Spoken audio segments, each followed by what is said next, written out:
Hello စီသူထပ်ပါဒီ reading ကကျွန်တော် single လေးတွေအတွက်ပေါ့နော်ရည်စူးပြီးတော့ကျွန်တော် reading လေးဖတ်မှဖြစ်ပါတယ်ဆိုတော့ single လေးတွေပါတယ်ဆိုရင်ပေါ့နော်ကိုဘွားနဲ့သက်ဆိုင်တဲ့အကြောင်းအရာတွေကိုဘွားနဲ့ပတ်သက်တဲ့အရာတွေအခြေအနေနဲ့ပတ်သက်တဲ့အရာတွေလည်းပါပေါ့နော်ကျွန်တော်တွေ့မြင်ရတဲ့ energy လေးတွေဒါတွေနဲ့ပတ်သက်တဲ့အရာလေးတွေကိုကျွန်တော်က reading လေးဖတ်မှဖြစ်ပါတယ်ဒီ reading က single လေးတွေအတွက်ပဲရည်ညွှန်းတာဖြစ်တယ်ပေါ့နော်လက်ရှိမှာရှိတည်ကြမရှိဘူးလက်ရှိမှာဘွားကိုတည်းရည်တည်ရတယ်ဒီရင်ကိုလာကြည့်နေတဲ့အချိန်မှာပေါ့နော်အခြေအနေနဲ့ပတ်သက်ပြီးတော့လည်းကောင်းပြတ်တော့သွားတဲ့ relationship တစ်ခုရှိရတော့လည်းကောင်းပေါ့နော်အဲ့ဒါလေးနဲ့ပတ်သက်ပြီးတော့ကျွန်တော်က reading ဖိုင်မှာဖြစ်ပါတယ်ဆိုတော့ by 1 by 2 by 3နဲ့ရွေးချယ်စရာ၃ခုလေးရှိတာပါတယ်ဆိုတော့ကိုကြိုက်နေတဲ့ရာကိုပေါ့နော်တခြားရွေးချယ်သိချင်ပါတယ်ဆိုတော့ single reading ဖြစ်တဲ့အတွက်ကြောင့်မလို့ကိုတခြားရွေးချယ်မှာပဲပေါ့နော်ကျွန်တော်လိုချင်တဲ့အရာဖြစ်ချင်တဲ့အရာပေါ့မတည်ပြီးတော့ကျွန်တော်တို့ကတွေ့ကြုံခံစားရတဲ့အရာလေးတွေဒါလေးတွေကိုကျွန်တော်ကသိရမှာပေါ့နော်ဆိုတော့ by 1လေးတွေကတော့ဒီ crystal လေးပေါ့နော် by 2လေးတွေကတော့ဒီ crystal လေး by 3လေးဒီ crystal လေးဆိုတော့တကယ်တရားလေးတွေကိုအာရုံစိုက်ပြီးဖြစ်သိချင်ပါတယ်ရွေးချယ်ဖို့အတွက်ကျွန်တော်ကအချိန်လေးပေးပါမယ်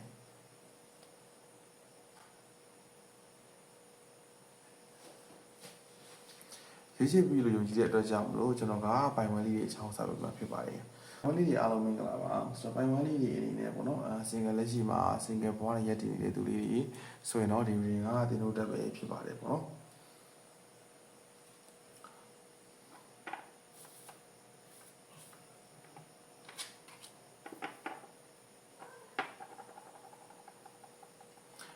ပိုင်ဝမ်လေးတွေရဲ့အခုလက်ရှိ energy မှာပေါ့နော်စိတ်ကလေးတွေပေါ်ပါနေတာမျိုးလွတ်လပ်နေတာမျိုးတခါလေကြာရင်လေကိုယ့်အတွေးတွေအမြင်တွေအာရုံတွေထဲမှာပေါ့နော်တစုံတစ်ယောက်ရှိနေတာမျိုးပေါ့နော်အဲ့ဒါမျိုးလေးရှိနိုင်တယ်ဆိုတဲ့ energy လေးခံစားမိပါတယ်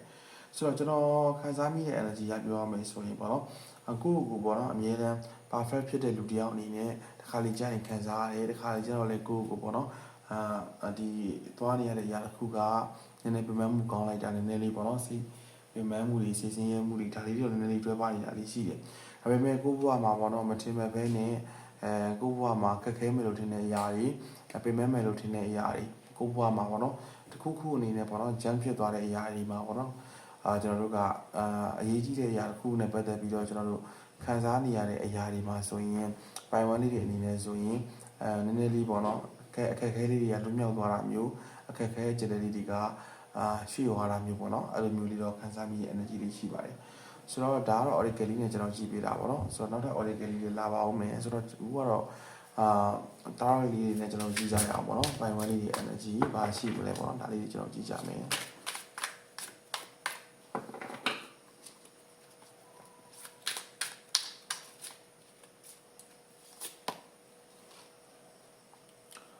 3 or set cannot get ပိုင်ဝမ်လေးရဲ့အနေနဲ့လေအခုလက်ရှိ energy ခံစားမိတာလေးပြောရမယ်ဆိုရင်အချက်တစ်ခုနဲ့ပတ်သက်ပြီးတော့နာကျင်ခဲ့ရတာမျိုးပေါ့နော်ဒီလိုလေးပြောရမယ်ဒီစုံတစ်ယောက်ပေါ်မှာကျွန်တော်တို့နာကျင်ခဲ့ရပြီးတော့ဒီစုံတစ်ယောက်နဲ့ပတ်သက်ပြီးတော့ပိုင်ဝမ်လေးတွေအနေနဲ့ခံစားခဲ့ရတယ်လို့ကျွန်တော်ခံစားမိတယ်အဲ့ဒီပြုံမှာပေါ့နော်ကြာလာတဲ့ energy လေးက cannot get energy လေးကြာလာတယ်စုံတစ်ယောက်ရဲ့ရေဝင်ကနေပြီးတော့လက်ထက်လာတဲ့အချိန်မှာပင်မမှုလေးတော့ရှိတယ်ဒါပေမဲ့လည်းအဲ့လိုဒီပင်မလေးဖြစ်သွားတာမျိုးမဟုတ်ဘဲနဲ့ပေါ့နော်ပျော်ရွှင်နေတဲ့ဆိုတဲ့ energy လေးကိုကျွန်တော်ခံစားမိတယ်ဆိုတော့ကိုပျော်ရွှင်ရတဲ့အရာတခုကိုသွားမယ်လမ်းကြောင်းတစ်ခုမှကျတော့ကျွန်တော်တို့ခက်ခဲတဲ့အရာလေးတွေဒါလေးတွေတွေ့ရတယ်ဆိုတော့ဒီမှာလည်း3 your set energy လေးအနေနဲ့ပေါ့နော်ကိုယ့်ရဲ့တကယ်ချစ်ရတဲ့သူကိုဘဝမှာလက်ထဲမှာနေရွေးထားတဲ့သူအဲ့ဒီတယောက်နဲ့ပတ်သက်ပြီးတော့ခံစားခဲ့ရတာမျိုးဒီသူ့ရဲ့သင်ခန်းစာရေး lesson တွေပေးခဲ့တာမျိုးတွေ့ကြုံနိုင်တယ်ပေါ့နော်အဲ့ဒီအရာလေးပုံမှာကျွန်တော်တို့ပိုင်ဝမ်လေးရဲ့အနေနဲ့ကရုံထွက်လာပြီးတော့ဒီ energy မှာကတော့ပျော်ရွှင်ရွှင်လွတ်လပ်ကလေးနဲ့ဘဝကိုရှေ့ဆက်နေတယ်ဘဝအောင်မြင်မှုတစ်ခုကိုသွားနေလို့ကျွန်တော်ခံစားမိတယ်အဲ့လို energy လေးတော့ရထားတယ်ပေါ့နော်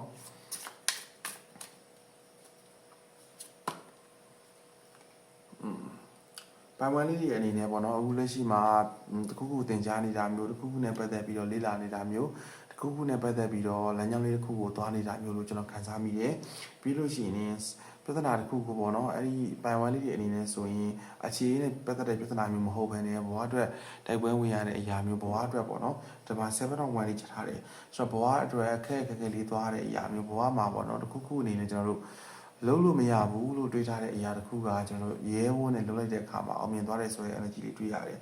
ဆိုတော့ဒီ energy မှာကပိုင်ဝမ်လေးတွေအနေနဲ့ကကိုလိလာနေတဲ့အရာတွေကိုပဲဆက်လက်လိလာဖို့လိုတယ်ပေါ့နော်ရှေ့ဆက်ပြီးတော့ဘာမှတွေးတော့နေကြရင်မလိုဘူးကျွန်တော်တို့သွားရမယ့်အရာတစ်ခုကိုပဲအေးချမ်းလေးသွားဖို့လိုတယ်အသွားရောက်ရမယ့်ခီးလန်းတစ်ခုပဲကျွန်တော်တို့ဖြည်းဖြည်းချင်းလေးဆက်လျှောက်သွားနေတယ်လို့ကျွန်တော်ခန်းစားမိတယ်ဆိုတော့ကျွန်တော်တို့ပိုင်ဝမ်လေးတွေအနေပိုင်ဝမ်လေးတွေကိုလမ်းပြပေးမဲ့လူသွန်သင်ပေးမဲ့လူပိုင်ဝမ်လေးတွေအနေနဲ့အလေးထားရတဲ့သူတယောက်ရဲ့ပြောစကားလေးတွေကိုနားထောင်မယ်လို့ကျွန်တော်ယုံကြည်တယ်ပေါ့နော်အဲ့လိုခံစားချက်ကလေးရတယ်ဆိုတော့ပိုင်ဝမ်လေးရဲ့အနီးနားမှာတော့ကိုလမ်းပြပေးမဲ့လူစုံတယောက်နဲ့ပတ်သက်ပြီးတော့ပေါ့နော်ကျွန်တော်တို့ညွှန်ပြပေးမဲ့သူအဲ့ဒါလေးတွေကိုကျွန်တော်ခန်းစားမိတယ်ပြီးလို့ရှိရင်701 energy လေးနဲ့အတူပဲကျွန်တော်တို့သွားမဲ့လမ်းခီးမှာပေါ့နော်အခက်အခဲလေးတွေရှိတယ်အတားအဆီးလေးတွေရှိတယ်ဒါကိုလည်းသူ့ရဲ့လမ်းပြမှုနဲ့တူတူပဲကျွန်တော်တို့ကရှေ့ဆက်သွားလို့အဆင်ပြေနိုင်မယ်အောင်မြင်နိုင်မယ်ဆိုတော့ energy လေးတော့ခံစားမိတယ်ပေါ့နော်ဆိုတော့အခြေတစ်ခုတည်းခံစားခဲ့ရတဲ့နာကျင်ခဲ့ရတဲ့အရာတစ်ခုမှာကျွန်တော်တို့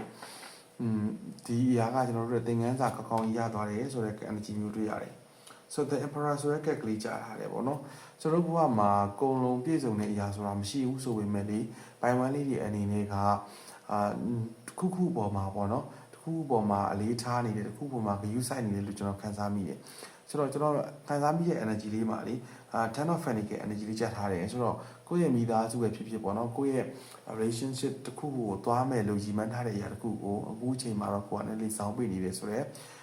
energy လေးခံစားမိတယ်ဆိုတော့ဒီမိသားစုကပိုင်ဝမ်လေးတွေအတွက်အဓိကအရေးပါတာမျိုးပိုင်ဝမ်လေးတွေအတွက်အဓိကပန်းနိုင်တစ်ခုအနေနဲ့ရှိနေတာမျိုးပေါ့နော်သူတို့ရဲ့မိသားစုကပဲပိုင်ဝမ်လေးတွေအတွက်အဓိကအခန်းကဏ္ဍမှာအဓိကနေရာတစ်ခုမှာရှိနေတယ်ဆိုတော့ energy လေးခံစားမိတယ်ကိုကလေ single life မှာဖြတ်သန်းလာတဲ့အရာကလည်းပေါ့နော်မိသားစုနဲ့ပတ်သက်ပြီးတော့မတိုက်သဘောထားတိုက်ဆိုင်မှုမရှိတာမျိုးဒါမှမဟုတ်လေမိသားစုကဒီမိသားစုနဲ့ပတ်သက်ပြီးတော့ကိုမိသားစုကကိုယ့်ရဲ့ပတ်သက်ပါတနာကိုသဘောမကျတာမျိုးအဲ့ဒါလေးတွေရှိမယ်လို့ခန်းစားမိတယ်ဆိုတော့အချစ်တစ်ခုတည်းသင်္ကန်းရပြီးတော့ single ဘွားမှာရည်တည်နေတဲ့ပိုင်ဝမ်လေးတွေအနေနဲ့ဆိုရင်အခုလက်ရှိမှာပိုင်ဝမ်လေးတွေရဲ့အဓိကအကြီးမားဆုံးရည်မှန်းချက်အဓိကအကြီးမားဆုံး energy ကတော့မိသားစုနဲ့ပတ်သက်တဲ့အရာလေးမိသားစုကိုပဲထောက်ပံ့ပေးနေကူညီပေးတယ်ဆိုတဲ့ energy မျိုးလေးကိုခန်းစားမိပါတယ်ဆိုတော့ပိုင်ဝမ်လေးရဲ့အနေနဲ့ပေါ့နော်ခန်းစားမိတဲ့ energy လေးမှာအဲ့ဒါလေးတွေတွေ့ရတယ်ပိုင်ဝမ်လေးရဲ့အနေနဲ့မကြခင်အကျွေးတွင်းမှာတော့ sit rock cat energy လေးနဲ့တူတူပဲပေါ့နော်အခြေတစ်ခုကနေပြီးတော့လမ်းခွဲခဲ့တယ်ဆိုတဲ့ energy လေးခန်းစားတယ်လေအဲ့တော့ခက်ပေါ့နော်ကိုအတွေးတွေကသူ့ကြောင့်နာကျင်ခဲ့ရတဲ့ကိုကလှည့်ထွက်လာရင်းနဲ့မှလေအခြေကိုနဲ့တွေ့ရမယ့် relationship တစ်ခုကိုကတွေ့ရတော့မယ်ဆိုတဲ့ energy မျိုးလေးပေါ့နော်ဆိုတော့တွေ့ရမယ့် energy မျိုးကလည်း other side တစ်ခုအနေနဲ့တွေ့ထားတယ်ဆိုတော့ပိုင်ဝမ်လေးတွေရဲ့ energy ကျွန်တော်ခန်းစားမိလိုက်တဲ့ energy မှာကကြတော့လေ sit rock cat energy မှာကြတော့ကိုနဲ့မတူတဲ့ရန်ဝန်းဒေတာတစ်ခုကနေပြီးတော့အဲ့လိုလူမျိုးလေးနဲ့ဖူးစာစုံတာမျိုးအဲ့လိုလူမျိုးလေးနဲ့relationship စုံလေးကိုရောက်သွားတယ်ဆိုတဲ့ energy မျိုးလေးခံစားမိတယ်ကိုကအခြေတစ်ခုကနေကျွန်တော်လှည့်ထွက်လာခဲ့တယ်ပေါ့နော်လှည့်ထွက်လာခဲ့တဲ့အရာမှာကျွန်တော်တို့ကသူ့ကြောင့်နာကျင်ခဲ့ရတဲ့အရာသူ့ကြောင့်ခံစားခဲ့ရတဲ့အရာကိုကလေမိသားစုနဲ့ဖြစ်ဖြစ်ကိုသင်ကြားနေတဲ့ပညာတွေနဲ့ပတ်သက်ပြီးတော့ပေါ့နော်ဘဝအတွက်တိုးတက်ဖို့အတွက်ဘဝအောင်မြင်ဖို့အတွက်သင်ကြားနေရင်းနဲ့ကျွန်တော်တို့မိသားစုကိုပဲအချိန်ပေးတော့မယ်မိသားစုကိုပဲကျွန်တော်တို့အလေးထားတော့မယ်ဆိုတဲ့အချိန်ကာမျိုးမှာ sit rock cat energy လေးဝင်လာတယ်အဲ့ဒီအတွက်အဲ့ဒီအမှာပေါ့နော်ကိုကဒီအချင်းနဲ့ပတ်သက်ပြီးတော့ကိုကရှေ့ဆက်မယ်လို့တွေးလိုက်တဲ့အခါမှာကိုမှနောက်ဆုတ်ဖို့အတွက်လေအခွင့်အရေးတွေနောက်ဆုတ်ဖို့အတွက်ရွေးချယ်မှုတစ်ခုခုတွေဖြစ်သွားနိုင်တယ်ဒီ energy မှာကကြတော့လေကျွန်တော်ခံစားမိတဲ့ energy ကပြောရမယ်ဆိုရင်ကိုကတွေးလာမယ်ချစ်သူနဲ့ကိုကဖူးစာအဘက်အနေနဲ့ပေါ့နော်ကိုယ် relationship အနေနဲ့တွေ့ဆုံနိုင်မယ်ဒါပေမဲ့လည်းပေါ့နော်သူကကိုမိသားစုနဲ့ပတ်သက်လို့ပဲအစီမပြေဘူးလားပေါ့နော်အဲ့ဒါမျိုးလေးတွေနည်းနည်းလေးအတွေးဝင်မှုတွေနည်းနည်းလေးစိတ်ခံစားမှုတွေရှိနေတာမျိုးတွေ့ရတယ်ဆိုတော့ကိုကလည်းသူ့ကိုမျက်နှာမှုရှိတယ်ကိုကလည်းသူ့ရဲ့သူ့ဘက်ကတောင်းဆိုလာတဲ့အခြေတစ်ခုကိုလက်ခံတာမျိုးတွေရှိတယ်ပေါ့နော်ဒါပေမဲ့လည်းကိုမှာကလေလှည့်ထွက်ခြင်းနဲ့ trauma တစ်ခုနေရောက်လာတော့ကျွန်တော်မသိဘူးပေါ့နော် trauma တစ်ခုကြောင့်ပဲလို့ကျွန်တော်ခံထင်တယ်။ဘာကြောင့်လဲဆိုတော့ဒီအခြေတစ်ခုနဲ့တွေ့ပြီးကျွန်တော်လက်ထွက်ခြင်းနဲ့ဆိုတဲ့ energy တွေတွေ့တာတယ်။ဆိုတော့သူနဲ့တော့တွေ့တာတယ်။ဒါပေမဲ့လည်းသူနဲ့ရှေ့ဆက်သွားဖို့အတွက်ခံစားမှု feeling တစ်ခုအနေနဲ့ရိုးရိုးသွားတာမျိုးပေါ့နော်။အဲ့ဒါမျိုးလေးတော့ခံစားမိတယ်။တော့တွေ့လာရဲဆိုရင်တော့ကိုကလက်မထွက်သွားနိုင်ဘူးဆိုရင်တော့လေသူနဲ့ပဲပေါ့နော်။တွေ့နိုင်မယ်ဆိုတဲ့ energy လေးကြာထားတယ်။ဓမ္မရ sit rock sweat energy လေးကြာထားတယ်ပေါ့နော် sit rock sweat energy မှာကျွန်တော်ပြောခဲ့သလိုပါပဲအခြေတစ်ခုနဲ့တွေ့လာတဲ့အခါမှာကျွန်တော်တို့ကလက်ထွက်ခြင်းနေပေါ့နော်သူနဲ့သွားရတာပင်ပန်းတာမျိုးခက်ခဲတာမျိုးပေါ့နော်အဲ့ဒါမျိုးလေးခံစားမိတယ်အဲ့ဒါကလည်းပထမဆုံးစသချင်းတွေ့ချင်းစသ ဦးဆုံး relationship တစ်ခုမှာလည်းခံစားရမယ့် energy လေး relationship တစ်ခုမှာလည်းကျွန်တော်တွေ့ကြုံရမယ့်ခံစားမှုတစ်ခုအနေနဲ့ပဲရှိမှာဆိုတော့စသချင်းတွေ့လာတဲ့ energy စသချင်းဖြစ်လာတဲ့ခံစားမှုတစ်ခုအနေနဲ့ပဲရှိပါဘောနော်နောက်ပိုင်းကျလို့ရှင်တော့ the more energy နဲ့တူတူပဲဆိုတော့အဆိုးပြီးတော့အကောင်းနေလာမယ်ပေါ့နော်ကျွန်တော်တို့စသချင်းတွေ့တဲ့အခါမှာတော့နှစ်ယောက်စလုံးကတော့အရင်ချစ်ကြမယ်ဒါပေမဲ့လည်းချင်းနေတဲ့အခါကျန်တွင်မှာပဲပြဿနာလေးတွေသူနဲ့ဆိဆက်သွားမှာပြင်ပန်းတာမျိုးခက်ခဲတာမျိုးပေါ့နော်အဲ့ဒါမျိုးလေးတော့ကျွန်တော်ခံစားမိရဲ့ပြီးလို့ရှိရင်တော့ the more energy နဲ့တူတူပဲပေါ့နော်စသချင်းတွေ့ကြုံရတဲ့အရာတွေကဘောတဲ့သင်ခန်းစာတွေဖြစ်ပြီးတော့နောက်ပိုင်းမှာတော့သူနဲ့ကိုယ်နဲ့ရေရှည်လွတ်တွဲဖို့တွေရေရှည်သွားဖို့တွေအတက်ခုခုဒီပေါ့နော်ရီမန်းထားတာမျိုးအဲ့ဒါမျိုးလေးတော့ခံစားမိတယ်ဆိုတော့ single လေးတွေအနေနဲ့အခုလက်ရှိသွားနေတဲ့ lifestyle တရှိသွားနေတဲ့အရာတစ်ခုအနေနဲ့ပြောရမယ်ဆိုရင်တော့အခုပေါ့နော်ကိုဘွားမှာ10 of 1 energy လေးကြာထားတယ်ဆိုတော့ကိုဘွားမှာပေါ့နော်အခုဒီလက်ရှိ energy မှာတော့ကိုက current energy ကပြောရမယ်ဆိုရင်တော့နည်းနည်းလေးခက်ခဲနေတာမျိုးနည်းနည်းလေးပြင်ပန်းနေတာမျိုးကိုရှေ့ဆက်ရှောက်မယ့်အရာတစ်ခုမှာပေါ့နော်ဟိုလေးလံနေတဲ့အရာတစ်ခုကိုတည်ဆောင်သွားရတယ်ဆိုတဲ့အရာမျိုးကိုတွေ့ရတယ်ဒီခိုက်တဲ့နေရာလည်းမကြခင်မှာပဲပေါ့နော်ခင်းတော့ခက် energy လေးနဲ့တူတူပဲကိုဆုံးသွားတော့မယ်ပေါ့နော်ဘာဖြစ်လို့လဲဆိုတော့အခုလက်ရှိမှာကတော့ပိုင်ဝမ်လေးအနေနဲ့ပေါ့နော်ကိုဘွားမှာမွန်ကျဲမှုတွေတစ်ခုခုပေါ့နော်ကျွန်တော်တို့ဘဝကိုတွားရမယ်လမ်းကြောင်းတစ်ခုမှာအခက်ခဲလေးတစ်ခုအတားစီးလေးတစ်ခုပိတ်ပင်လေးတစ်ခုနေကျွန်တော်တို့ရှေ့ဆက်နေရတာမျိုးတွေ့ရတယ်ဒါပေမဲ့လေကိုကို view site ပေးမဲ့လူကိုခဲလို့ပေးမဲ့လူလေးတယောက်ကကိုနားကိုရောက်လာတော့မယ်ဆိုတဲ့ energy မျိုးလေးခံစားမိတယ်ဆိုတော့သူနဲ့ကိုနဲ့သွားရမယ်အရွေးတစ်ခုတွေးလာတဲ့အခါကျရင်လေပေါ့နော်ဖြည်းဖြည်းညင်းညင်းလေးပေါ့နော်ဆိုတော့တိုင်းမြင်မြင်စစဝုန်းတိုင်းသွားတဲ့ relationship မျိုးလို့ကျွန်တော်မခံစားမိဘူးဖြည်းဖြည်းအေးစီလေးပဲသွားရမယ်ပေါ့နော်ဆိုတော့သူနဲ့ကိုနဲ့တွေ့လာတဲ့အခါမှာဝူတိုင်းအနေနဲ့ကျွန်တော်တို့သွားပြီးတော့အခြေစကားဆိုတာမျိုးတွေ relationship စုံတွေကိုသွားတာမျိုးမဟုတ်ဘူး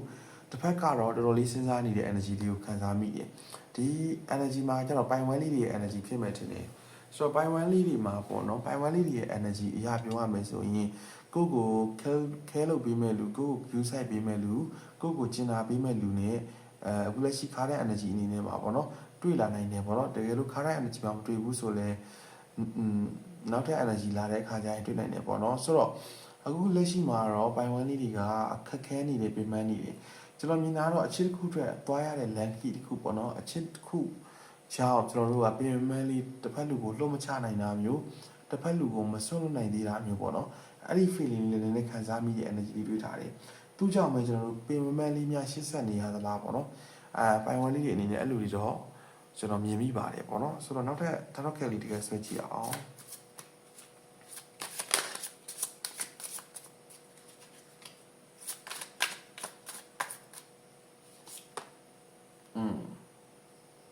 cannot set the moon ဆိုတော့ပိုင်ဝမ်လေးတွေအနေနဲ့ပေါ့နော်အခုခါတဲ့ energy ရပြောရမယ်ဆိုရင်ပြတ်သားနေတယ်အခုပုံပေါ်ပေါ့နော်ပြတ်သားလေးဆုံးဖြတ်ဖို့အတွက်စဉ်းစားနေတာမျိုးတွေ့ရတယ်ဆိုတော့ပိုင်ဝမ်လေးတွေနော်ကိုသွားမဲ့ land key တစ်ခုမှာပေါ့နော်ဒီသာရပညာတော်လာကောင်းပေါ့နော်ကိုတက်မြောက်တဲ့ပညာတစ်ခုခုကိုကသင်ယူရင်ကောင်းမလားမသင်ယူရင်ကောင်းမလားပေါ့နော်ဒီလိုမျိုးလေးတွေးတောနေတာမျိုးတွေရှိတယ်ကိုဘွားအတွက်ဒီအရာကအရေးပါရဲ့လားပေါ့နော်ဒါလေးပေါ်မှာကိုဘွားနဲ့ပတ်သက်ပြီးတော့ဆုံးဖြတ်နေရတဲ့အရာလေးတွေရှိတယ်ပေါ့နော်ဆုံးဖြတ်နေတဲ့အရာလေးတွေကလည်းမချင်ခင်အချိန်တွင်းမှာပြည့်ပြည့်သားသားလေးဆုံးဖြတ်သွားနိုင်တော့မယ်ပြည့်ပြည့်သားသားလေးရှေ့ဆက်ရှောက်ဖို့အတွက်တစ်ခုခုအနေနဲ့ခွင့်ရေးပေးလာတော့မယ်ပေါ့နော်ဆိုတော့ဘွားရဲ့ land key မှာပေါ့နော်ပိုင်ဝမ်လေးတွေအနေနဲ့ single life မှာရည်တည်နေရတဲ့လူတစ်ယောက်အနေနဲ့ဆိုရင်ပေါ့နော်ဒီကာလမှာနည်းနည်းလေးအတွေးများတာမျိုးfeeling နည်းနည်းလေးကျင်းနေတာမျိုးပေါ့နော်အဲ့ဒီခံစားမိတယ်ဆိုတော့ဒီအရာတစ်ခုကိုပဲကိုကရှေ့ဆက်ပြီးတော့သွားရင်ကောင်းမလားမသွားရင်ကောင်းမလားစဉ်းစားနေရင်လည်းပဲကျွန်တော်တို့ဘဝအတွက်ရွေးချယ်စရာတစ်ခုဘဝအတွက်နှွေးထွေးရာရင်ဝင်တစ်ခုပေါ့နော်ခိုးလုံးရရင်ဝင်တစ်ခုအနေနဲ့ပိုင်ဝမ်လေးတွေအနေနဲ့တွေးလာတော့မယ်ဆိုတဲ့ energy လေးခံစားမိပါတယ်ဆိုတော့ကိုတွေးလာတဲ့အရာတစ်ခုကလည်းစဉ်းစားခြင်းမှာတော့အခက်အခဲလေးတွေအတားစီးလေးတွေပြေးပင်လေးတွေရှိမယ်လို့ခံစားမိတယ်ဒါပေမဲ့လည်းမကြခင်ကာလအတွင်းဖြတ်ကျော်ပြီးတဲ့ကာလအတွင်းမှာဆိုရင်တော့ပြည့်ပြည့်စုံစုံလေး easily ရှေ့ဆက်သွားရဖို့ရှေ့ဆက်တစ်ခုအနေနဲ့သွားရဖို့တော့ရှိတယ်ကို့အနီးနားကိုရလာတဲ့သူတွေပုံမှန်လေးကိုယ်နဲ့လေးပြတ်သားမိနေတာမျိုးသစိမ်းဆန်နေတာမျိုးအနေစိတ်နာမျိုးတော့နည်းနည်းခံစားမိမယ်လို့ခံစားမိရပေါ့နော်ပိုင်ဝမ်လေးရဲ့အနေနဲ့ပေါ့နော်ဒီကာလမှာထမ်းတော့ဆွဲ energy ပေါ့နော်ကိုပြတ်သားခဲ့တဲ့အရာတစ်ခုကို သွားခဲ့တဲ့အရာတစ်ခုပေါ့နော်အဲ့ဒီတစ်ခုမှာအချစ်ကြောင့်နဲ့ပတ်သက်ပြီးတော့ဖြစ်ဖြစ်မိသားစုကြောင့်နဲ့ပတ်သက်ပြီးတော့ဖြစ်ဖြစ်ပေါ့နော်အနှဲငယ်နာကျင်နေရတာမျိုးအနှဲငယ်နာကျင်မှုလေးတွေခံစားခဲ့ရတာမျိုးဒါမျိုးလေးတွေတွေ့ရတယ်ဆိုတော့ညဘက်ကလေးအိမ်မပြောဘူးလားပေါ့နော်ညဘက်ကလေးအိမ်မပြောဘူးလားအတူလေးတွေများနေလားတစုံတယောက်အတွက်ကြောင့်မင်းနာကျင်ခံစားနေရလားပေါ့နော်ဒါလေးတွေတော့ကျွန်တော်ခံစားမိတဲ့ energy လေးတော့ရှိထားပါတယ်ဒီမှာတော့ the backup လေးကြက်ထားပါတယ်ဆိုတော့ကိုယ်နဲ့ပတ်သက်တဲ့သူကို relationship မှာအဆုံးသတ်ခဲ့တဲ့သူကအခုထိနှောက်ယှက်နေတာမျိုးတွေဒါမျိုးတွေလည်းပိုင်ဝန်းလေးအနေနဲ့ကြုံနေတာပေါ့နော်ဆိုတော့သူနဲ့သွားခဲ့တဲ့အရာတစ်ခုသူနဲ့ရှောက်ခဲ့တဲ့အရာတစ်ခုမှာကိုယ့်ဘဝမှာနာကျင်စရာကောင်းခဲ့တာတွေပဲနည်းနည်းလေးပုံများနေသလားလို့ပေါ့နော်ဒါလေးခံစားမိတယ်သူနဲ့သွားခဲ့တဲ့လမ်းကြီးတစ်ခုမှာအခြေချစ်တစ်ခုအတွက်ကြောင့်ကျွန်တော်နာကျင်ခံစားခဲ့ရတာမျိုးတွေတစ်ခုခုအတွက်ကြောင့်မို့ကျွန်တော်တို့ကြိတ်မိတ်ပြီးတော့မျိုးသိမ်းခဲ့ရတဲ့အရာမျိုးတွေရှိနိုင်မယ်လို့ပေါ့နော်ဒါလေးခံစားမိတယ် the devil ကလေးချတဲ့ energy မှာကျွန်တော်ခံစားမိတဲ့ energy ပေါ့နော် Channel Strike ရဲ့ the devil ကလေးရဲ့ချတဲ့အတွက်ကြောင့်ကျွန်တော်တို့ကိုယ်နဲ့ပြတ်သွားပြီးသားလူပေါ့နော်ဒါမှမဟုတ်လေကိုယ်တစ်ခုချင်းကမှားခဲ့တဲ့အရာတစ်ခုပါလေပိုင်ဝမ်းလေးတွေပေါ်မှာအခုထိလိုက်နေတော့ပိုင်ဝမ်းလေးတွေပေါ်မှာတစ်ခုထိစိုးမိုးနေတော့သူကလေဖတ်တွယ်နေတော့ကိုယ်နဲ့သူနဲ့ကြားမှာ connection တစ်ခုကပြတ်သွားလို့မရဘူးဆိုတဲ့ energy လေးပေါ့နော်အဲ့ဒါလေးခံစားမိပါတယ်ဆိုတော့ဒီ energy လေးတွေပေါ်မှာပေါ့နော်ပြန်လဲသုံးသက်အနေနဲ့ပြောရမယ်ဆိုရင်တော့အချစ်တစ်ခုကပိုင်ဝမ်းလေးတွေကနာကျင်ခဲ့ရတယ်အခုထိလည်းထမ်းပူပြီးသွားနေရတော့သူနဲ့ပတ်သက်ပြီးတော့အခုထိကိုပြတ်သားဖို့ရွေးချယ်တယ်ပြတ်သားမလာနိုင်တာမျိုးပေါ့နော်သူကြောင့်ပဲကိုကနာကျင်ခဲ့ရတာမျိုးအဲ့လိုလေးတော့ကြုံရတယ်ဆိုတော့ EHD များပေါ့နော်ပိုင်ဝမ်းလေးတွေကိုစေဒုက္ခတွေနည်းနည်းလေးများပေးနေသလားပေါ့နော်အဲ့လိုလေးခံစားမိပါတယ်မကြခင်အချိန်တွင်းမှာတော့ပိုင်ဝမ်းလေးအနေနဲ့က forward energy နဲ့ကြာထားပါတယ်မကြခင်လေးအချိန်တွင်းမှာပိုင်ဝမ်းလေးတွေကပျော်ရွှင်ရတော့မယ်ဆိုတဲ့ energy လေးကိုခံစားမိပါတယ်ဆိုတော့ကိုယ့်ဘဝအတွက်မျှော်မှန်းထားတဲ့သူရည်မှန်းထားတဲ့သူကလည်းကိုယ့်ဘဝတွေကိုဝင်လာဖို့ရှိတယ်ဓမ္မလေးထူတော့ခဲ့ energy ကြပြီးတော့မှဒီမှာ forward energy လေးကြာထားတယ်ပေါ့နော်ဆိုတော့အချစ် next relationship ကပေါ့နော်ပိုင်ဝမ်းလေးတွေကိုပျော်ရွှင်မှုပေးတာမျိုးဆိုတော့ကိုယ့်ဘဝမှာပေါ့နော်ချိန်ခါတော့ကတစ်စုံတစ်ယောက်ကြောင့်နာကျင်ခံစားခဲ့ရတယ်တစ်စုံတစ်ယောက်ကြောင့်ပေါ့နော်တစ်ခုခုအနေနဲ့ feeling တစ်ခုခုဖြစ်ခဲ့တယ်ဆိုရင်ဒီမှာက နေ relationship ကြရင်အချစ်တစ်ခုအတွက်ကြောင့်မို့ကိုယ့်ဘဝကပျော်ရွှင်ရတာမျိုးပေါ့နော်ကိုယ့်ကိုဘယမတစ်ပါးလို့ကိုယ့်ကိုမင်းသမီးလေးတစ်ပါးလို့ကိုယ့်ကိုပေါ့နော်သူကနည်းနည်းလေးဂရုစိုက်ပေးမှုတွေကျင်နာမှုလေးတွေမိဖေးမှုလေးတွေကိုယ့်ကိုအလေးပေးမှုလေးတွေအလေးထားမှုလေးတွေတော့ပါလာနေတာပေါ့နော်ဆိုတော့ ne relationship ကြောင့်ပဲကျွန်တော်တို့ပျော်ရွှင်ရတယ်ဆိုတဲ့ energy လေးကြားထားပါတယ် forward နဲ့ energy မှာကြတော့ကျွန်တော်တို့မိသားစုနဲ့ပတ်သက်ပြီးတော့ပျော်ရွှင်ရတာမျိုးလေးကြုံနိုင်မယ်အပြင်ကိုမှာကျွန်တော်တို့တငယ်ချင်းမိတ်ဆွေပေါင်းတင်တွေကကျွန်တော်တို့ပေါ်မှာပေါ့နော်နှွေးထွေးမှုတွေကျင်နာမှုတွေယူရမှုတွေလည်းပါလာနိုင်တယ်ပြီးလို့ရှိရင်ကျွန်တော်ခံစားမိတဲ့ energy တစ်ခုရပြောရမယ်ဆိုရင်နောက်ထပ်တွေ့လာမယ့် next partner ကပိုင်ဝမ်းလေးတွေကိုပျော်ရွှင်မှုပေးနိုင်မယ်သူလို့ကျွန်တော်ခံစားမိတယ်သူကလည်းသူနဲ့တွေ့မှပဲပိုင်ဝမ်းလေးတွေကလေဟိုငကိုတော့ကနေခဲ့စားခဲ့ထိုင်ခဲ့တဲ့သွားခဲ့လာခဲ့တဲ့အပုံစံမျိုးမဟုတ်တော့ဘဲနဲ့ပျော်ရွှင်လန်းဆန်းတက်ကြွတဲ့ energy မျိုးပေါ့နော်ဘယ်လိုခေါ်မလဲကိုယ့်ကိုရိုးမြင့်နိုင်စွမ်းရှိသွားတယ်ကိုယ့်ကိုတမိုးထားကောင်းမှန်းသိသွားတယ်ကိုယ့်ကိုချစ်ရကောင်းမှန်းသိသွားတယ်ဆိုတဲ့ energy မျိုးကိုခံစားမိတယ်ပေါ့နော်ဒါလေးတော့ခံစားမိတယ်တဝါ energy လေးကြတဲ့အပြင်ကမှနော်ဒီမှာထမ်းတော့ဓမ္မလေးစစ်တော့ဆွဲ energy မှာတဝါကလေးကြတယ်ပိုင်ဝဲလေးတွေရှေ့လျှောက်သွားရမယ်single ဘဝမှာပေါ့နော်ရက်တည်နေမှာမဟုတ်တော့ဘဲနဲ့ relationship ဇုံတွေကိုရောက်သွားတော့မယ်သူနဲ့တွေ့လို့ရှိရင်ကိုယ့်ဘဝကလုံခြုံသွားမယ်နှွေးထွေးသွားမယ်အေးချမ်းသွားမယ်ပေါ့နော်သွားရမယ်လမ်းကျူတစ်လျှောက်မှာလဲပေါ့နော်ငွေကြေးအနေနဲ့ဆိုလဲ net of family လေးကြာထားတယ်သူပိုင်ဝဲလေးတွေအရှိမတော့ကငွေကြေးကြောင့်မဖြစ်ဖြစ်အချစ်ကြောင့်မဖြစ်ဖြစ်ပေါ့နော်ကိုယ့်ဘဝကိုလက်လျှော့တာမျိုးအားလျော့တာမျိုးအချစ်တစ်ခုအတွက်ပေါ့နော်ကျွန်တော်တို့ပေးဆက်ခဲ့ရတဲ့အပေါ်မှာမတန်ဘူးလို့သူကြောင့်ကိုယ့်ဘဝကရေစုံမျောခဲ့ရတယ်လို့တွေးနေတယ်ဆိုရင်တော့ဒီခါတဲ့ energy ကနေကြော်လွန်လာတဲ့အခါမှာပေါ့နော်ပိုင်ဝမ်းလေးရဲ့အနေနဲ့ net of family လေးကြာထားပါတယ်ဆိုတော့ကိုယ့်ဘဝမှာဟိုငွေကြေးအနေနဲ့ပြည့်စုံကုန်လုံးသွားတာမျိုးကိုယ့်ဘဝလေးကလုံလုံခြုံလေးဖြစ်သွားတာမျိုးအဲ့ဒါလေးကိုခံစားမိတယ် forward energy နဲ့တူပဲပေါ့နော် forward energy နဲ့တူပဲတဝါကတ်ထွဲကြတဲ့အပြင်မှာ night of family လေးကြာထားတဲ့အတွက်ကြောင့်မလို့လေကိုယ့်ဘဝမှာပေါ့နော်မမျောမှန်းထားတဲ့ငွေကြေးမျိုးဝင်လာတာမျိုးတွေကို ကိုမျောလင့်ထားမှုမရှိဘူးเนาะမျောလင့်ထားမှုမရှိဘူးညာနောက်ထပ်နေဝလေးရှင်းတစ်ခုကနေပြီးတော့ကိုယ့်အပေါ်မှာပေါ့နော်လိုချင်တာလေးတွေဝယ်ပေးတာတွေစားချင်တာလေးတွေဝယ်ကျွေးတာတွေကိုကဒါဆိုရင်ဒါဆိုတဲ့အရာလေးတွေကိုသူကလုပ်ပေးတာမျိုးလေးတွေပေါ့နော်ကိုယ့်ဘဝလေးက nurturing လေးဖြစ်သွားတာမျိုးပေါ့နော်အဲ့ဒီဟာမျိုးလေးကိုကျွန်တော်ခံစားမိတယ်ဆိုတော့ပိုင်းဝန်းလေးအနေနဲ့ဆိုရင်ပေါ့နော်အဲ့ဒီ energy လေးကပို့ပြီးတော့တင့်လျော်တယ်ပိုကောင်းတယ်လို့ကျွန်တော်ခံစားမိတယ်ဆိုတော့ခက်ခဲခဲ့တဲ့အခြေတစ်ခုအတွက်ခက်ခဲခဲ့တဲ့နာကျင်မှုတစ်ခုအတွက်ဆိုရင်ပေါ့နော်ကိုယ့်ဘဝမှာကောင်းမွန်လေးအေးချမ်းလေးဖြစ်တော့မယ်ဆိုတော့အတိတ်မှာတော့ခံစားခဲ့တဲ့အရာတွေကိုကျွန်တော်တို့ကပြန်လည်ပြီးမတွေးတော့ဘဲနဲ့အနာဂတ်မှာတွေ့လာမယ်ပျော်ရွှင်မှုနဲ့လုံခြုံမှုကျွမ်းဝမှုဒါတွေကိုပဲကျွန်တော်တို့ယူလိုက်ကြအောင်ပေါ့နော်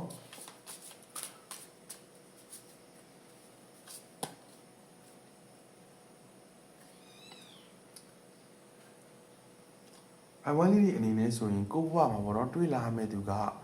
ရုပ်ကလေးကဘယ်လိုပြောရမလဲကိုယ့်ရဲ့လိုရင်းဆန္ဒတွေကိုယ့်ရဲ့ပျော်ရွှင်မှုတွေကိုသူကပေးနိုင်မယ့်အပြင်မှာပေါ့နော်ကိုယ့်ကိုချစ်ချင်းမြတ်တာတရားတွေအေးချမ်းမှုလေးတွေညှို့ချမှုလေးတွေအများဆုံးပေးနိုင်မယ်ပေါ့နော်သူ့ဘက်ကပြောလာတဲ့စကားလုံးလေးတွေသူ့ဘက်ကပြောလာတဲ့အတုံးတုံးလေးတွေကစာကိုယ့်ရဲ့နားမှာနှဝင်ချိုတာမျိုးသူပြောခဲ့တဲ့စကားလုံးလေးတွေသူလာမဲ့အကြောင်းအရာလေးတွေကလေပိုင်ဝမ်းလေးတွေရဲ့နားနဝင်မှာပေါ့နော်ချုံမြနေတာမျိုးသူပြောလာတဲ့စကားလုံးလေးတွေကပိုင်ဝမ်းလေးတွေရဲ့စကားလုံးနဲ့ရှင်းလို့ရှိရင်သူ့ဘက်ကပို့ပြီးနူးညံ့နေတာမျိုးပေါ့နော်ဒီလို energy လေးကျွန်တော်ခံစားမိပါတယ်ဆိုတော့ကိုသွားရမယ့်လမ်းပေါ့နော်ကိုရှောက်ရမယ့်လမ်းမှာဘဝကိုအေးချမ်းလေးသွားဖို့ဘဝကိုဖြောင့်မှုလေးသွားဖို့တော့လိုတာပေါ့နော်ကိုနားမှာရှိတဲ့ negative နဲ့ပတ်သက်တဲ့လူတွေကိုအဆိုးပြောတဲ့လူတွေကို negative energy တွေပေးတဲ့လူတွေကိုအရာတိုင်းကိုကျေးဇူးတင်စိတ်နဲ့သွားဖို့လိုပါတယ်တဲ့ဆိုတော့တစ်ဖက်ခါလေးကျရင်ကိုပေးတဲ့မေတ္တာတွေကတစ်ဖက်လူမှာတကယ်မေတ္တာကိုကတော့တကယ်စေတနာနဲ့ပြောလိုက်တာပဲပေါ့နော်တစ်ဖက်လူမှာကိုပေးတဲ့မေတ္တာတွေကခါသွားတတ်ပါတယ်ဆိုတော့အဲ့ဒါဒီပေါ်မှာသူကပြောချင်တာကပေါ့နော်လောကစီးမြင်ဥပဒေအတိုင်းပဲသွားတာကဖိုင်ဝမ်လေးတွေပို့ပြီးတော့အဆင်ပြေတယ်တဲ့ဘဝမှာသွားရတဲ့လမ်းကြီးတွေရှောက်ရတဲ့လမ်းကြီးတွေမှာပေါ့နော်စီးနဲ့ဘောင်နဲ့ကနားနဲ့သွားတာကပိုင်ဝမ်လေးတွေအတွက်ပို့ပြီးတင်းလျော်တယ်သွားရမယ့်အရွေးတစ်ခုမှလည်းပေါ့နော်ကိုကမာသာ energy များလို့ပေါ့နော်တခြားတစ်ဖက်တွေကိုကူညီပေးမယ်ကိုယ့်ရဲ့စေတနာတွေအရာမထင်တာမျိုးစေတနာတွေတစ်ဖက်သူကမခံစားမိတာမျိုးပေါ့နော်ကိုကတော့သူ့ပေါ်မှာကောင်းလိုက်ရတာကိုကတော့သူ့ပေါ်မှာ nutrient လိုက်ရတာကျင်နာလိုက်ရတာပေါ့နော်ဒါလေးတွေပေါ်မှာသူတစ်ဖက်ကပြန်မကောင်းတဲ့ခါကျရင်ဖန်ဝမ်းလေးအနေနဲ့နာကျင်ရတာမျိုးခံစားရတာမျိုးတော့ရှိမှာပေါ့နော်အဲ့ဒီအပေါ်မှာကျွန်တော်တို့က feeling နေနဲ့မထားဘဲနဲ့သူကကိုယ့်အတွက်အကောင်းပြောတာကိုလက်မခံနိုင်ဘူးဆိုတော့ကျွန်တော်တို့က neglect လုပ်တင်တယ်ပေါ့နော်ဆိုတော့သူနဲ့ဝေးဝေးမှာနေတာကပို့ပြီးတော့တင်းလျော်တယ်တဲ့ဒါလေးပြောထားတယ်နော်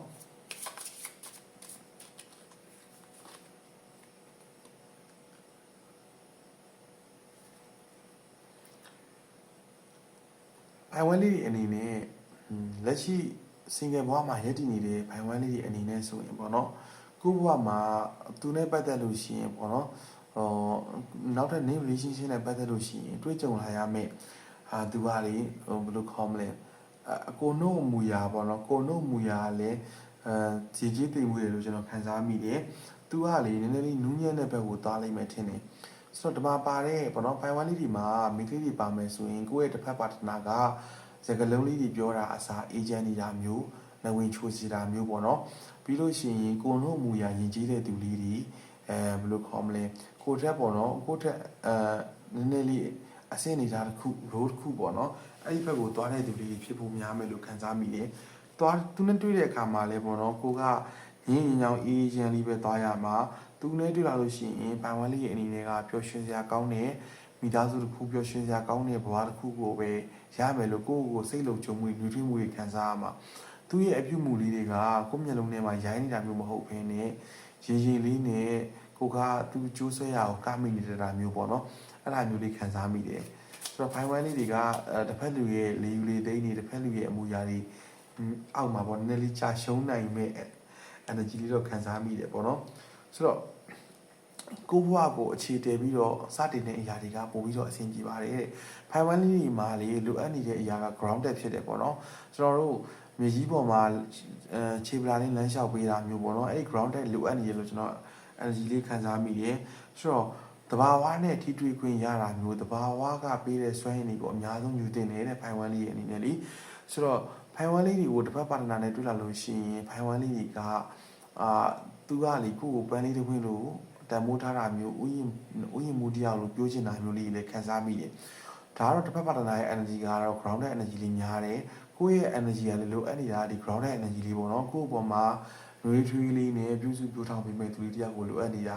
ဖိုင်ဝမ်လေးတွေကလေဆိုတော့အဲ့ဒါကြောင့်မလို့ဖိုင်ဝမ်လေးတွေတွေ့ရမဲ့သူက grounded energy လေးများတဲ့သူဖြစ်တဲ့အတွက်ကြောင့်မလို့ဖိုင်ဝမ်လေးတွေအတွက်ကပျော်ရွှင်စရာကောင်းတဲ့ relationship တစ်ခု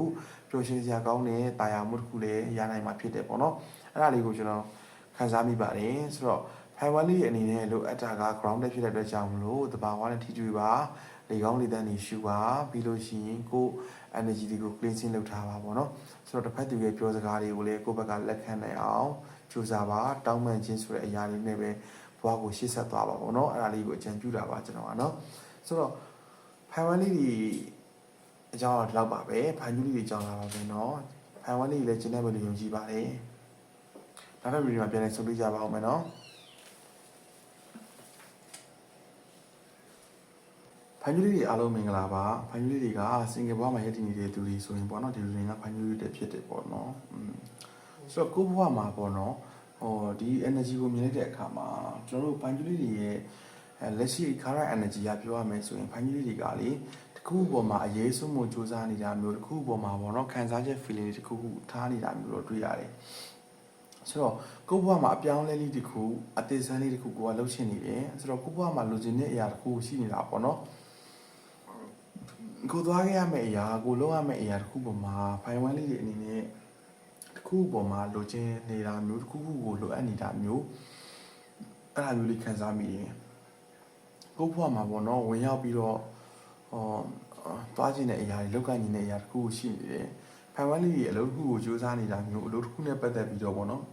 ရှေ့ဆက်ပြီးတော့သွားနေတာမျိုးဒါမျိုးလေးတွေတော့တွေ့ရပါတယ်ကိုယ်နာကကြောင်းနဲ့ပတ်သက်ပြီးတော့ဖိုင်တူးလေးတွေအနေနဲ့နည်းနည်းလေးတွေးတောနေတာစဉ်းစားနေတာမျိုးတွေလည်းရှိတယ်ပေါ့နော်ဆိုတော့ဒါတော့ကဲကလေးတွေကျွန်တော်ကြည့်လိုက်ရအောင်ဖိုင်တူးလေးအနေနဲ့လူတစ်ယောက်နဲ့ပတ်သက်ပြီးတော့ပေါ့နော်အနာဂတ်အကြောင်းလေးတွေစဉ်းစားနေတယ်အနာဂတ်နဲ့ပတ်သက်ပြီးတော့အဲ့ဒီသူတစ်ယောက်နဲ့ရှေ့ဆက်သွားရင်ကောင်းမလားပေါ့နော်အဲ့လိုမျိုးတွေတော့စဉ်းစားနေတာမျိုးတွေတော့ခံစားမိပါတယ်ဆိုတော့တကယ်ကော possible ဖြစ်နိုင်ရင်လားပေါ့နော်ဖြစ်နိုင်တဲ့အနေအထားတစ်ခုလည်းပဲတစ်ခုမှရှိပါမလားပေါ့နော်အဲ့ဒီပုံမှာကိုကလည်းကြောညီထွေညာရှိပါမလားပေါ့နော်အဲ့ဒါလေးပုံမှာခံစားမိတဲ့ energy လေးတော့တွေ့ရတယ်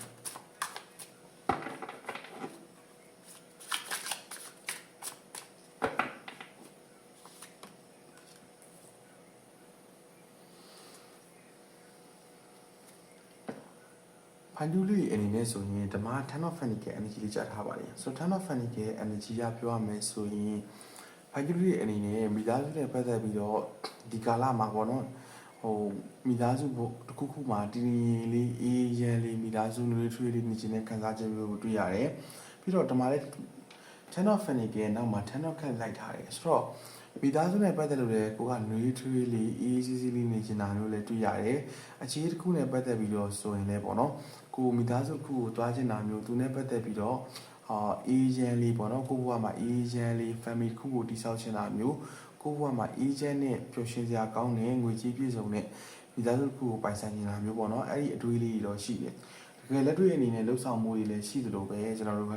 အတွေးလေးကအတိုင်းလေးတကယ်ဖြစ်လာမှုတွေရှိတယ်ဓမ္မ Ten of Pentacles ကို Ten of Cups ကလေးကထောက်ခံပေးထားတယ်ဆိုတော့ဖိုင်တူးလေးတွေအနေနဲ့ပေါ့နော်လက်ရှိမှာဖြစ်နေတဲ့ခံစားချက်လက်ရှိမှာတကယ်လုံနေမဲ့အရာလက်ရှိမှာတကယ်စူးစမ်းနေတဲ့အရာကမိသားစုတစ်ခုအတွက်ဖြစ်တယ်ပေါ့နော်မိသားစုတစ်ခုကုံလုံးပြည့်စုံအောင်အစီအပြေအောင်ကိုယ့်ရဲ့မိသားစုလေးပဲဖိုင်တူးလေးရဲ့မိသားစုပဲပေါ့နော်ကျွန်တော်ခံစားမိတဲ့ energy ကတော့မိသားစု energy များနေတယ်ဆိုတော့ကိုယ့်မိသားစုအတွက်ပဲပတ်စံနေစူးစမ်းရှာဖွေနေတာမျိုးကိုယ့်မိသားစုတစ်ခုအတွက်ပဲပေါ့နော်ရှေ့ဆက်ဖို့အတွက်သွားနေတာမျိုးကိုယ့်မိသားစုတစ်ခုပြည့်စုံမှုကုံလုံးမှုဒီຢာတွေပုံမှာပဲစူးစမ်းနေတာမျိုးလေးကိုခံစားမိပါတယ်ဆိုတော့ကိုယ့်ရဲ့မိသားစုအပြင်မှာဒီမှာ Ten of Cups energy လေးအတူတူချက်ထားတဲ့အတွက်ကြောင့်မလို့ကိုနောက်လာမဲ့ relationship တစ်ခုနောက်လာမဲ့အိမ်တော်ဘက်တစ်ခုနောက်လာမဲ့ကိုယ့်ဘဝမှာလက်တွဲပေါ်တယောက်အနေနဲ့ကောပျော်ရွှင်စရာကောင်းတဲ့အရာလေးတွေပျော်ရွှင်စေမဲ့အရာလေးတွေဒါလေးတွေရောတကယ်ဖြစ်လာဖို့တကယ်လိုအပ်လာဖို့ပေါ့နော်အဲ့ဒီပုံမှာခံစားနေတာလေးတွေတွေ့ရတယ် ဆိုတော့အခုသူနဲ့တွေ့လာတဲ့အခါကျရင်ရောကိုမှအစီပြေပါမလားအစီပြေတဲ့မိသားစုတစ်ခုကိုတည်ဆောက်နိုင်ပါမလား relationship တစ်ခုကိုကောင်းမွန်လေးတွားနိုင်ပါမလားပေါ့နော်အဲ့ဒီပုံမှာကျွန်တော်တို့တွေးတောပြီးတော့နည်းနည်းလေးအတွေးများနေတာမျိုးလေးတွေရှိတယ်ဒါပေမဲ့လည်းအတွေးထဲမှာပျော်နေတယ်ဆိုတော့အရာလေးကိုကျွန်တော်ခံစားမိတယ်အဲ့ဒါလေးဖြစ်မယ်လို့ထင်တယ်ပေါ့နော်ပျော်ရွှင်စေမဲ့အရာဘဝမှာမိသားစုတစ်ခုတည်ဆောက်ခွင့်ရရင်ငွေကြီးပြည့်စုံပြီးတော့တိုးတက်ဝင်နေကြမယ်ဆိုတဲ့အတွေးမျိုးလေးတွေကဖန်ယူလေးတွေကိုပျော်ရွှင်စရာကောင်းတဲ့အရာတစ်ခုပျော်ရွှင်စရာကောင်းတဲ့အနေအထားတစ်ခုပေါ့နော်အဲ့ဒီခုပေါ်ကိုသွားတယ်ဖန်ယူလေးရဲ့အနေနဲ့ပေါ့နော်လက်ရှိမှာမိသားစုနဲ့နည်းနည်းလေးစကားများတာမျိုးရင်ဖြစ်တာမျိုးလေးတွေရှိနိုင်မယ်ပေါ့နော်အဲ့ဒါလေးမြင်နေပြီးလို့ရှိရင်ကိုယ်တငယ်ချင်းကြားထဲမှာပေါ့နော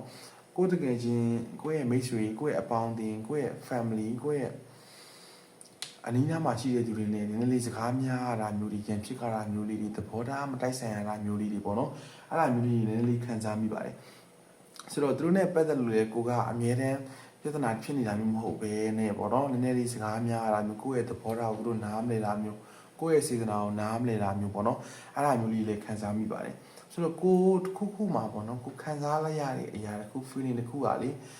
တစ်ဖက်သူပေါ်မှာသွားပြီးတော့နည်းနည်းလေးတော့ energy တစ်ခုနည်းနည်းသွားရောက်တာမျိုးတွေ့ရတယ်ဆိုတော့ကိုကဒါပေမဲ့လေဖန်ယူလေးတွေကဘလို့ပဲပေါ့နော်ပြဿနာလေးပဲဖြစ်ဖြစ်ဘလို့ပဲပြဿနာလေးပဲတက်ကိုက Queen of Fenix energy လေးကြားထားတယ်ဆိုတော့ဖန်ယူလေးတွေကပြဿနာတက်တယ်သူနဲ့ပတ်သက်ပြီးတော့ပေါ့နော်စကားများရတယ်ရင်ဖြစ်ကြတယ်မိတ်ဆွေပေါင်းတဲ့နဲ့ပတ်သက်ပြီးတော့ခုခံစားနာကျင်ခဲ့ရတယ်ဆိုရင်တော့လေကိုကလွယ်လေးမေးပြောင်းနိုင်ပြီးတော့ပေါ့နော်တခြားလူတွေကိုနဲ့ဖြစ်တဲ့သူတွေကိုနဲ့ပြဿနာတက်တဲ့လူတွေကိုနဲ့စကားအခက်မသိဖြစ်တဲ့သူတွေကတနှုံးလုံးခံစားနေရတယ်ဆိုတော့ energy မျိုးလေးတော့ခံစားရတယ်ဆိုတော့ဖန်တူလေးအနေနဲ့ဒီကာလမှာကို့မာလေးအေးချမ်းလေးငွေကြေးဆိုလည်းပြည့်စုံနေတာမျိုးပေါ့နော်ဘဝကအေးချမ်းလေးပြည့်စုံလေးဖြစ်နေတာမျိုးကိုအနီးနားကိုတော့လေနူးညံ့တဲ့သူတယောက်တိမ်မွေးတဲ့သူတယောက်အဲ့ဒါလေးကိုခံစားမိရဆိုတော့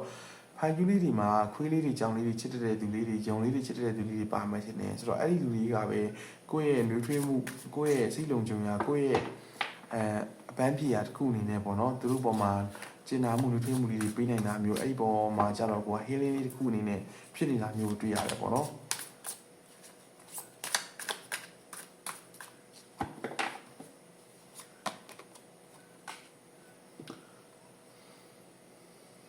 ဖန်ကျူးလေးတွေမကြခင်အချိန်တွင်းမှာဖန်ကျူးလေးတွေတကယ်မြင်လို့ရတဲ့သူဖန်ကျူးလေးတွေတကယ် crap ပေါ့နော်ရင်ထဲကနေပြီးတော့ချိတ်ပြီးတော့ချစ်ကြတဲ့သူရင်ထဲကနေပြီးတော့ဆွဲလန်းရတဲ့သူစုံတယောက်ကလေကိုအနည်းနားမှာဘွားကနေပေါ်လာတာမျိုးကိုစကားတွေလာပြောတာမျိုး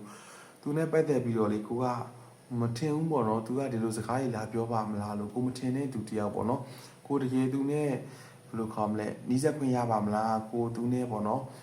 ဘယ်တော့မှများမှစကားပြောခွင့်ရပါမလဲပေါ့နော်အဲ့ဒါမျိုးလေးတွေကြုံလာတဲ့အဲ့လိုမျိုးတွေးနေတဲ့သူတယောက်ကကိုအနည်းနားမှာလေဘွားကနေပေါ်လာပြီးတော့လေကိုစကားလာပြောတာမျိုးကိုလာပြီးတော့ပေါ့နော်ဘယ်လိုခေါ်မလဲချီချောင်းချက်ချောင်းလေးလာပြောတာမျိုးပေါ့နော်အဲ့ဒါမျိုးလေးတွေမကြခင်အချိန်လေးမှာတွေ့လာဖို့ကျွန်တော်ခံစားမိတယ်ဆိုတော့သူကလေကိုငကိုတွေကစိုက်ပြီးကြည့်နေတာတဲ့ငကိုတွေကကိုပေါ့နော်တကယ်မျက်နှာမှုတွေရှိနေတာတဲ့အဲ့ဒီယောက်ကလေကိုမျောလင့်ထားတယ်ကိုဘဝမှာပေါ့နော်တကယ်သူ့ကိုလိုအပ်တယ်လိုချင်တယ်လို့ကိုဘဝမှာတောင်းတနေတဲ့သူတယောက်ကကိုမှာကိုစီကိုဘာကနေပေါ်လာတာမျိုးပေါ့နော်အဲ့ဒီသူကလည်းပေါ့နော်နည်းနည်းအစင်တန်းမြင့်နေသူနည်းနည်းလေးငွေကြီးပြည့်စုံနေသူ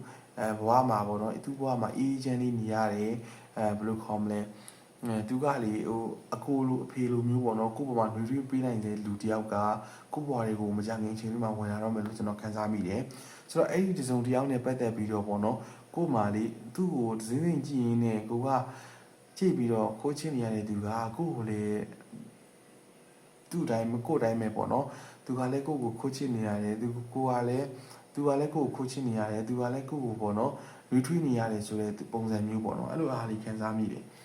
ဆိုတော့ဒီ energy မှာကတော့လေကို့ဘဝမှာမဖြစ်နိုင်တော့ဘူးလို့မျှော်လင့်ထားတဲ့အရာတစ်ခုကကို့ဘဝတွေကိုဝင်ရောက်လာတယ်ဆိုတဲ့ energy မျိုးပေါ့နော်အဲ့ဒါလေးခံစားမိတယ်ဖန်ကျူးလေးအနေနဲ့လေအတိတ်ကနည်းနည်းလေးနာကျင်စရာကောင်းတဲ့အခြေတစ်ခုကနေလက်ထွက်ခဲ့တာတော့မသိဘူးပေါ့နော်အဲ့ဒါလေးတွေ့မိတယ် Photoshop ပေါ့နော်တစုံတယောက်နဲ့ပတ်သက်ပြီးတော့ဖန်ကျူးလေးတွေကနည်းနည်းလေးနာကျင်ခဲ့ရတာမျိုးခံစားခဲ့ရတာမျိုးရှိမှာပေါ့နော်အဲ့ဒီသူနဲ့ပတ်သက်ပြီးတော့ကိုယ့်ဘဝမှာ အေးတော့ကောက်ပေါ့နော်အတွေးတွေတကယ်လက်တွေ့မှာလဲကိုကစွန့်ခွာသွားနေပြီတကယ်လက်တွေ့မှာလဲပေါ့နော်အဲ့ဒီသူနဲ့ပတ်သက်ပြီးတော့ကိုကနာကျင်စရာကောင်းနေကိုတကယ်မျက်နှာရတဲ့သူကိုချစ်ရတဲ့သူကကိုပေါ့နော်တရားတွေပဲပေးတယ်ပေါ့နော်အဲ့ဒါလေးခံစားမိတယ်ဆိုတော့ကိုပေါ်မှာတကယ်နာကျင်စရာတွေခံစားမှုတွေတကယ်ကျင်နာမှုတွေမပေးတဲ့သူစုံတယောက်ကနေကိုကလှည့်ထွက်နိုင်တော့မယ်ဆိုတဲ့ energy မျိုးဖန်ကျူးလေးတွေပေါ့နော်အချိန်တုန်းကအကိုအတွက်မှာအကိုနဲ့ပတ်သက်ပြီးတော့ပေါ့နော်ကိုနာကျင်စရာကောင်းတဲ့ခံစားမှုတစ်ခုပေးခဲ့တဲ့သူတွေအနီးနားကနေကိုကမကြငင်မှာလှည့်ထွက်နိုင်တော့မှာပေါ့နော်ဆိုတော့အဲ့ဒီသူနဲ့ပတ်သက်ခဲ့ပြီးတော့ကိုကတော်တော်လေးနာကျင်ခဲ့ရတယ်အဲ့ဒီသူနဲ့ပတ်သက်ပြီးတော့ကိုကလေညဘက်တွေမအိပ်နိုင်ဘူးပေါ့နော်သူ့အကြောင်းတွေတွေးတာမျိုးသူ့အကြောင်းတွေတွေးပြီးဆိုတာနဲ့ကိုမှပူလောင်ရတာမျိုးမြေကြီးကြားရတာမျိုးခံစားရတာမျိုးကိုမှလေအချိန်ချင်းလှည့်ထွက်ဖို့ကြိုးစားတယ်လှည့်ထွက်လို့မရဘူးပေါ့နော်သူကတခါပြန်ပြီးတော့ကိုစိတ်ပျော်လာအောင်စိတ်နှွေးထွေးမှုလေးနည်းနည်းလေးပေးလိုက်ကိုကအဲ့ဒီပုံမှာခံစားလိုက်ပြီးရင်သူကဒဏ်ရာလေးတွေပေးသွားလိုက်ပေါ့နော်ကိုဘဝမှာတဲ့ဖန်ကျူးလေးတွေအနေနဲ့ပေါ့နော်လှည့်ထွက်ဖို့ကြိုးစားတိုင်းပေါ့နော်နာလှည့်ထွက်လို့မရဘူးနာကျင်ရတဲ့စုံတယောက်နဲ့တော့ကြုံခဲ့ဘူးမယ်လို့ခံစားမိတယ်ဆိုတော့အဲ့ဒီသူနဲ့ပတ်သက်ပြီးတော့ကျွန်တော်တို့ဘယ်လိုတွေဖြစ်လာဖို့ရှိမလဲပေါ့နော်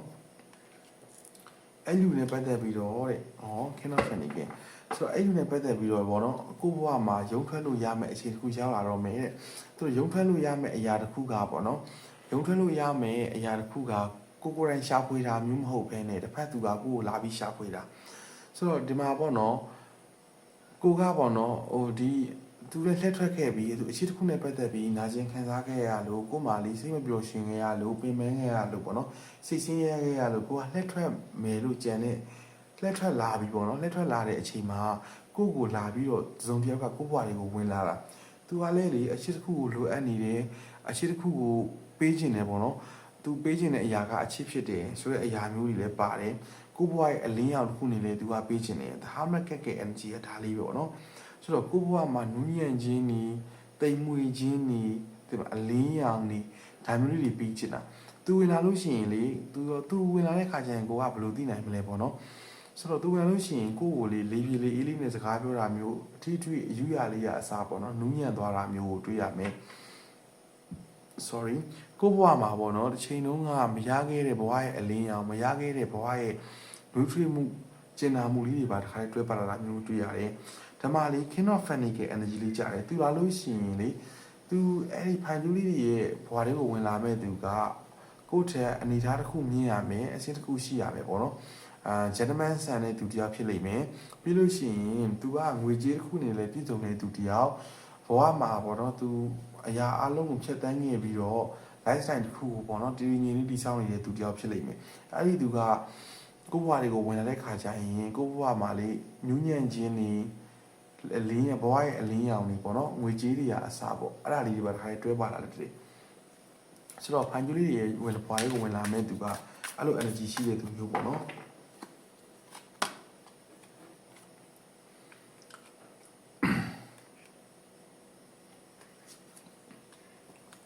်တခါလေးကြရင်လေဖန်ကျူးလေးတွေကလောကကြီးကိုပတ်သက်ပြီးတော့အကောင်းမြင်စိတ်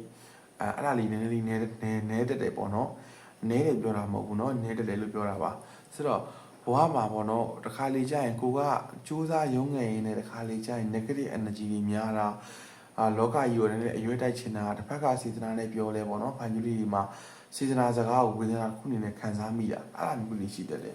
ဆိုတော့အဲ့ဒါလေးကိုကိုတော့တိုက်ထုတ်ဖို့အတွက်စူးစမ်းနေရလို့ကျွန်တော်ခံစားမိရင် 7.1 energy လေးရထားတယ်ဆိုတော့ကိုကမှာအချစ်တစ်ခုနဲ့ပတ်သက်ပြီးတော့ပေါ့နော်နာကျင်ခံစားခဲ့ရတဲ့ energy လေးတွေ့ရတယ်ဆိုတော့ဒီ husband ရဲ့ energy မှာဟာလေသူကငကိုတော့က tarot ကလေးရဲ့ energy ကိုပြောရမယ်ဆိုရင် husband ကပေါ့နော်ကျွန်တော်တို့ဒါကကျွန်တော်တို့အချစ်တစ်ခုကိုနာကျင်ခံစားရတဲ့ပြရုပ်တစ်ခုနဲ့ပြထားတာပေါ့နော်ဒီခေတ်ကာလပြောင်းလဲလာတဲ့အနေအထားတစ်ခုမှာတော့အတိတ်ပဲကောက်တာဒီအတိတ်ပဲယူဆတာတွေတော့မျိုးရှိကြတယ်ဆိုတော့ကိုဘဝမှာလောကကြီးကိုအမြင်ပြောင်းလဲခြင်းစိတ်တစ်ခုနဲ့ကိုကျွန်တော်တိုက်ထုတ်နေတာမျိုးလောကကြီးပေါ့နော်လောကကြီးတစ်ခုကိုကျွန်တော်တို့အမြင်ပြောင်းလဲမယ်ဘဝတစ်ခုကို changes လုပ်မယ်ကိုဘဝမှာရည်မှန်းထားတဲ့အရာတစ်ခုရှိနေမှာပေါ့နော်ဆိုတော့ဒီငကိုတော့ထားတော့ခက်ကလေးမှာကဒီလိုမျိုးပေါ့နော်ဆိုတော့ထုတ်တန်းလေးဆွဲထားတယ်ဆွဲတဲ့ဟာပေါ်မှာတော့နှလုံးသားလေးရှိတယ်အဲ့ဒီပေါ်မှာတော့ငှက်ကလေးတစ်ကောင်အမြဲတမ်းလာစိတ်နေတာဒီလိုနည်းနည်းပြဝင်နေပြထားတာရှိတယ်ဆိုတော့ ကိုယ့်ရဲ့နှလုံးသားတစ်ခုနာကျင်ရတယ်ဆိုတဲ့အရာမျိုးပေါ့နော်အဲ့ဒါမျိုးတော့ပြထားတာဒါသူ့ရဲ့သဘာဝငကိုတုံးကပြခဲ့တဲ့တာတော့ပုံရိပ်ပုံစံပေါ့နော်ခေတ်ကာလယူရောလာတဲ့အခါကျတော့ဒီလိုပုံစံလေးဖြစ်သွားတယ်ပေါ့နော်ဒါတော့ရေးဆွဲတဲ့သူတွေရဲ့ခံစားချက်တွေ feeling တွေဒါတွေပါလာပေါ့နော်ဆိုတော့ကိုကလေခုကိုပြောင်းလဲဖို့ခုကို changes လုပ်ဖို့ခုကိုပေါ့နော်ကျွန်တော်တို့ဘဝမှာပြောင်းလဲဖို့တခုစူးစမ်းနေတယ်လို့ကျွန်တော်ခံစားမိတယ်အဲ့ဒီစူးစမ်းမှုကလည်းပေါ့နော်7 of 1 energy နဲ့တူတူပဲဘဝမှာမြင်မြန်ဆန်းဆန်းဖြစ်လာတော့မယ်ကိုကလည်းကိုဘဝမှာပေါ့နော်ဝေးချရတာဖြစ်ဖြစ်ကိုဘဝရဲ့နေခဲ့တဲ့ lifestyle နေခဲ့တဲ့ဘဝရည်တည်မှုနေခဲ့တဲ့သွားခဲ့တဲ့အရာတစ်ခုပေါ်မှာကိုက changes တစ်ခုအနေနဲ့လုပ်တော့မယ်လို့ပြောင်းလဲဖို့ဒါဆူနေတဲ့ကာလလို့ကျွန်တော်ခံစားမိတယ်အဲ့ဒီຢာလေးတွေကလည်းမကြခင်ချိန်တွင်းမှာပြောင်းလဲဖို့အသစ်တစ်ခုအနေနဲ့လာတော့မယ်ပေါ့နော်ဆိုတော့ကိုငကိုတော့ဝစ်စားစီရင်ပုံတွေကိုအနေထိုင်ပြောဆိုဒါတွေပုံမှန်လဲကိုကပြောင်းလဲမှုတွေ changes တွေလုပ်လာဖို့အတွက်ကိုကစတင်ပြီးတော့ကြိုးပမ်းလာတယ်တဲ့ဆိုတော့ကြိုးပမ်းလာနေနေကိုကတကယ်လုံးနိုင်သွားတယ်ဆိုတော့ energy တော့ရထားပါတယ်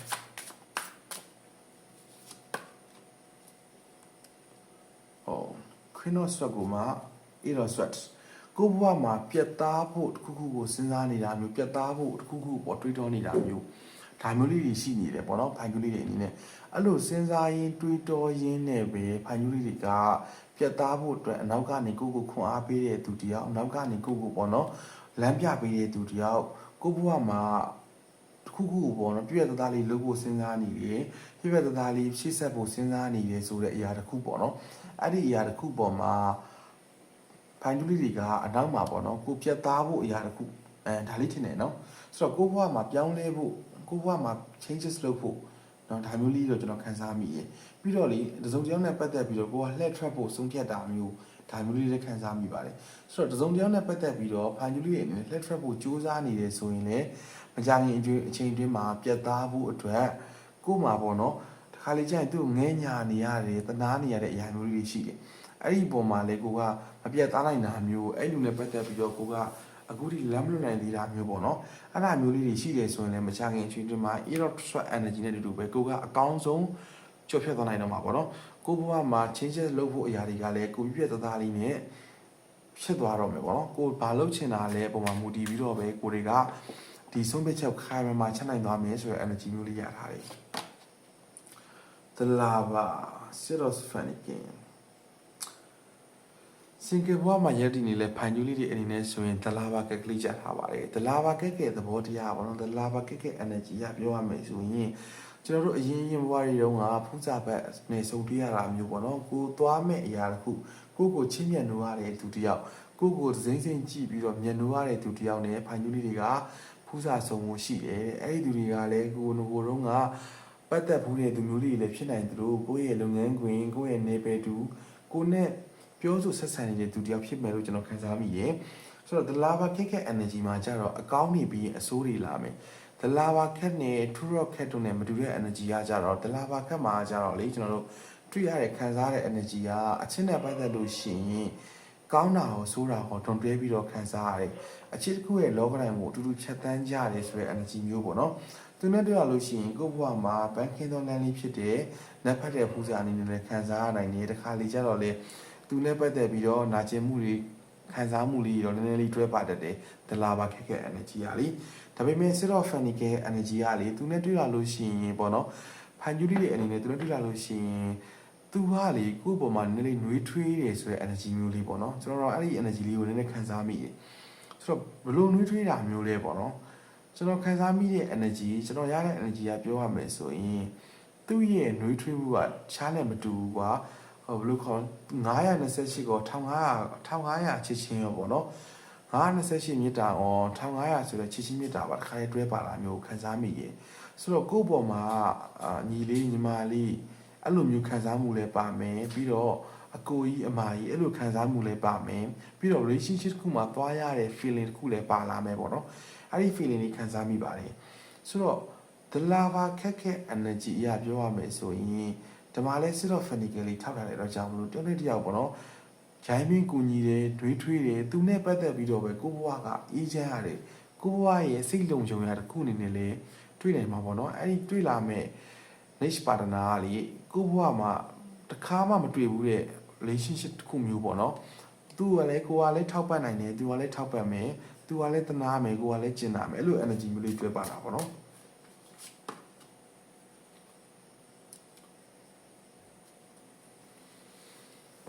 တခါလေးကြာရင်လေဖန်ကျူလေးတွေကသူနဲ့တွေ့ရလို့ရှိရင်လေဟိုသူကတာပေါ့နော်ကိုကိုတကယ်မျက်နှိုးနေတာကျင်နာနေတာဆိုတော့ကိုကလည်းတိနေလေကိုဘဝမှာသူ့ကိုအရေးမထားမိတာမျိုးအလေးမဆိုင်မိတာမျိုးပေါ့နော်ဒါမျိုးလေးနည်းလေးတွေ့ရတယ်ကိုဘဝမှာပေါ့နော်သူနဲ့ပတ်သက်ပြီးတော့သူကကိုပေါ်ကောင်းနေတဲ့အခါမှာဖန်ကျူလေးတွေကတစ်ဖက်သူပေါ်မှာပေါ့နည်းနည်းလေးပေါ့ရော့မိတာမျိုးကြီးနည်းနည်းလေးဟိုဘယ်လိုခေါ်မလဲကိုချိပြတာကိုမထုတ်ပြတတ်တာမျိုးလေးတွေပေါ့နော်အဲ့ဒီ feeling လေးခံစားမိတယ်ဆိုတော့အဲ့လိုမျိုးလေးဖြစ်မယ်လို့ကျွန်တော်မြင်တယ်ပေါ့နော်အဲ့ဒါလေးမြင်လာတယ်ဆိုတော့ကိုဘဝမှာတဲ့တစ်ခါလေကြာရင်ကိုအောင်မြင်မှုအရာတစ်ခုရှိတယ်ပေါ့နော်အဲ့ဒီပုံမှာကျွန်တော်လမ်းလွဲပြီးတော့အဆက်မလျှောက်ဘဲနဲ့အတွေးမှာပဲလမ်းဆုံးနေတာမျိုးတွေအတွေးမှာပဲရက်တက်နေတာမျိုးတွေရှိတယ်ပေါ့နော်အဲ့ဒီအပေါ်မှာသူကကိုဘဝနဲ့ပတ်သက်ပြီးတော့လမ်းပြနေတာမျိုးအလင်းရောင်တစ်ခုပေးနေတာမျိုးကိုတွေ့ရမယ်ဆိုတော့သူနဲ့တွေ့လာတဲ့အခါကျရင်တော့ဘန်ကျူလေးတွေကဟိုနည်းနည်းလေးလမ်းပြောင်းနေတဲ့ energy တဲ့စာရင်ပေါ့နော်လမ်းပြောင်းနေတဲ့ energy တဲ့စာရင်ဘယ်လိုခေါ်မလဲကောင်းမွန်လေးရှေ့ဆက်သွားလို့ရမယ် energy မျိုးလေးခံစားမိတယ်ဆိုတော့ဒီမှာ3 of sweat energy လေးချက်ထားတယ်ဆိုတော့မိတ်ဆွေအပေါင်းအသင်းနဲ့ပတ်သက်လို့ရှိရင် for or 5 of white energy လေးချက်ထားတယ်ပေါ့နော်ဆိုတော့ဒီ5 of white energy ကနေကျွန်တော် current energy ကနေကြော်လွန်လာပြီးလို့ရှိရင်ကျွန်တော်တို့ချစ်သူရပါတဲ့အခါကျရင်ကိုယ့်ရဲ့စိတ်ကလေး nutrient မှုတွေကတမျိုးလေးပေါ့နော် energy လေးတွေ clean ဖြစ်သွားမယ် chakra လေးတွေဖွင့်နိုင်သွားမယ်ပေါ့နော်ကိုယ်ကပိတ်ဆို့နေတဲ့ chakra လေးတွေလည်းပွင့်သွားမယ်ဆိုတော့တကယ်ချင်းမိတ်ဆွေအပေါင်းအသင်းတွေလည်းဘဝကိုတူတူအေးအေးချမ်းလေးချစ်ဆက်သွားဖို့ရှိတယ်အရင်တော့ကခင်မင်ပြက်ခဲ့တဲ့မိတ်ဆွေအပေါင်းအသင်းတွေလည်းပြန်လည်ပြီးတော့အစီပြေနိုင်တယ်ပေါ့နော်ဆိုတော့သူနဲ့ပတ်သက်ပြီးတော့ကိုယ့်ရဲ့တစ်ဖက်ပတ်နဲ့ပတ်သက်ပြီးတော့ကိုကလေမိတ်ဆွေကောင်းနေအပေါင်းအသင်းကောင်းနေဒါမျိုးလေးလည်းတွေ့နိုင်အောင်ပါပေါ့နော်ဆိုတော့ကိုသွားရမယ်သူနဲ့ new relationship မှာတွေ့လာမယ်သူနဲ့ဆိုရင်ပေါ့နော်ဘာလေးခံစားမိလဲဆိုတော့တရားပဲကလေးကြာထားတယ်တကယ်လို့ပေါ့နော်ကိုကနေဒီ new relationship နဲ့တွေ့လာတဲ့အခါကျရင်ပေါ့ new relationship နဲ့သွားမဲ့အခါကျရင်အရင်တော့ကဖြစ်ခဲ့တဲ့ EH တွေနဲ့ပြန်လဲပတ်သက်တာမျိုး EH တွေနဲ့ပြန်လဲပြီးတော့သွားပြီးတော့ပေါ့နော်စကားပြောမိတာမျိုးကလေကိုယ့်ရဲ့ relationship တစ်ခုကိုပျက်စီးစေလောက်တဲ့အထိဖြစ်တတ်တယ်ဆိုတော့ကိုပေါ်မှာကောင်းတဲ့သူလေးကိုတွေ့လာပြီဆိုတာမှကိုကအရင်တော့ကပြက်ခဲ့ပြီးသားအရင်တော့ကပတ်သက်ဖူးထားသောသူနဲ့ပေါ့နော်ပြန်လဲစကားလက်ဆောင်ပြောတာမျိုးတွေဆိုရင်တော့ကိုယ့်ရဲ့အခုလက်ရှိကောင်းနေတဲ့ energy လေးကိုဆုံးရှုံးရမယ်ပေါ့ဒါကတော့သတိထားကြတစ်ချက်လေးပြပြပေးတာပါဆိုတော့သူနဲ့သွားပြီးတော့ကိုကမိတ်ဆွေလိုပဲသွားတာဖြစ်ဖြစ်အပေါင်းအသင်းလိုပဲသွားတာဖြစ်ဖြစ်ပေါ့နော်အဲ့ဒီသူနဲ့ပတ်သက်လို့ရှိရင်ကိုယ့်ရဲ့ကောင်းတဲ့ energy တွေကောင်းတဲ့အရာလေးတွေပေါ့နော်အဲ့ဒါလေးတွေဆုံးရှုံးသွားဖို့ကိုယ့်ဘဝမှာကြီးမားမားလေးနောင်ရဖို့ရှိတာပေါ့နော်ဆိုတော့အဲ့ဒီတစ်ချက်ကိုတော့သွားပြီးတော့မပတ်သက်ဖို့တော့လိုတယ်တဲ့နော်ဒါသတိပေးချက်လေးပေးတာပါဆိုတော့အဲ့ဒီသူနဲ့ပတ်သက်ပြီးတော့လေအဲ့ဒီကိုယ်တစ်ဖက်ပါဒနာကလည်းလုံးဝကြိုက်နှစ်သက်တာမျိုးမတွေ့ရဘူးပေါ့နော်အဲ့ဒါမျိုးလေးတော့ခံစားမိတယ်ဆိုတော့ oracle လေးရဲ့အကူအညီနဲ့ယူပြီးတော့ကြည့်ကြရအောင်ပေါ့နော်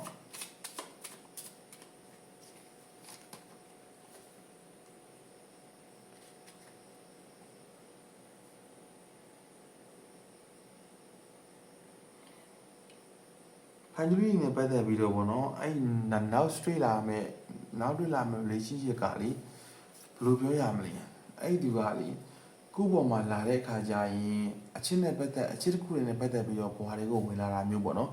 အချစ်တစ်ခုနဲ့ပတ်သက်ပြီးတော့ဘွားတွေကိုဝင်လာတာမျိုးရှိတယ်သူ့မှာလေလေးစားမှုတွေ respect တွေပေါ့နော်အဲ့ဒါမျိုးတွေရှိတယ် communication လို့ခေါ်တဲ့ balloon ပေါင်းဆက်ဆံရေးတွေလည်းရှိတယ်အချိန်တိုင်းနာရီတိုင်းပေါ့နော်ကိုယ်နဲ့ပတ်သက်ပြီးတော့သူ့မှာစိတ်ကူးလေးတွေရှိတဲ့သူအများနဲ့ကိုဘာလို့ခြင်းလဲကိုဘာလို့ခြင်းလဲကိုဘွားအတွက်ပဲပေါ့နော်ခဲလုပ်ပြီးမဲ့သူမျိုးလေးတွေဒါမျိုးလေးတွေကကိုဘွားတွေကိုဝင်လာမှာပေါ့နော်အချိန်တိုင်းနေရာတိုင်းမှာသူကအချစ်တစ်ခုပဲပေးနေတာမျိုးလည်းမဟုတ်ဘဲနဲ့ပေါ့နော်ကိုဘွားရဲ့လမ်းညွှန်မှုတွေ well power တွေအချစ်ရဲ့ဆွမ်းအားတွေဒါမျိုးတွေလည်းပေးနိုင်အောင်မှာကိုယ့်ရဲ့ lifestyle ပြောင်းလဲမှုအနေနဲ့လည်းသူကလေဘေးနာကဘာလုပ်မှလဲပေါ့နော်အဲ့ဒီအပေါ်မှာလည်းသူကနည်းနည်းလေးကိုယ့်ကို control လုပ်နိုင်မဲ့သူလေးတွေဖြစ်တယ်ပေါ့နော်ဆိုတော့ကိုယ့်ဘဝမှာလေ decision ချတဲ့အခါမှာကိုကဒီလူနဲ့သွားမဲ့ decision ချပြီးသွားလို့ရှိရင်နောက်ထပ် EH နဲ့ပြန်မပတ်သက်တာကောင်းတယ်ဖိုင်ဂျူလေးရဲ့ energy မှာကျွန်တော်ခံစားမိတာပြောရမယ်နော်ခံစားမိတာပြောရမယ်ဆိုရင်ဖိုင်ဂျူလေးရဲ့ energy မှာလေဟိုဘယ်လိုခေါ်မလဲနောက်ပြန်ဆုပ်တဲ့ energy ကနည်းနည်းလေးပိုများသလားတော့ပေါ့နော်အဲ့လိုလေးခံစားမိတယ်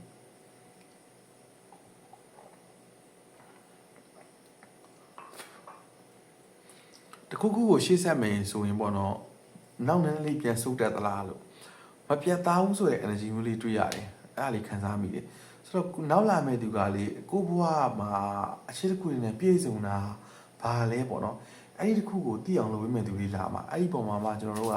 သွားပြီးတော့ပေါ့နော်သစ္စာဖောက်မိတာမျိုးနောက်လူနဲ့ပြန်ပြီးပတ်သက်မိတာမျိုးတွေဆိုရင်တဲ့ကိုဘွားမှာပေါ့နော်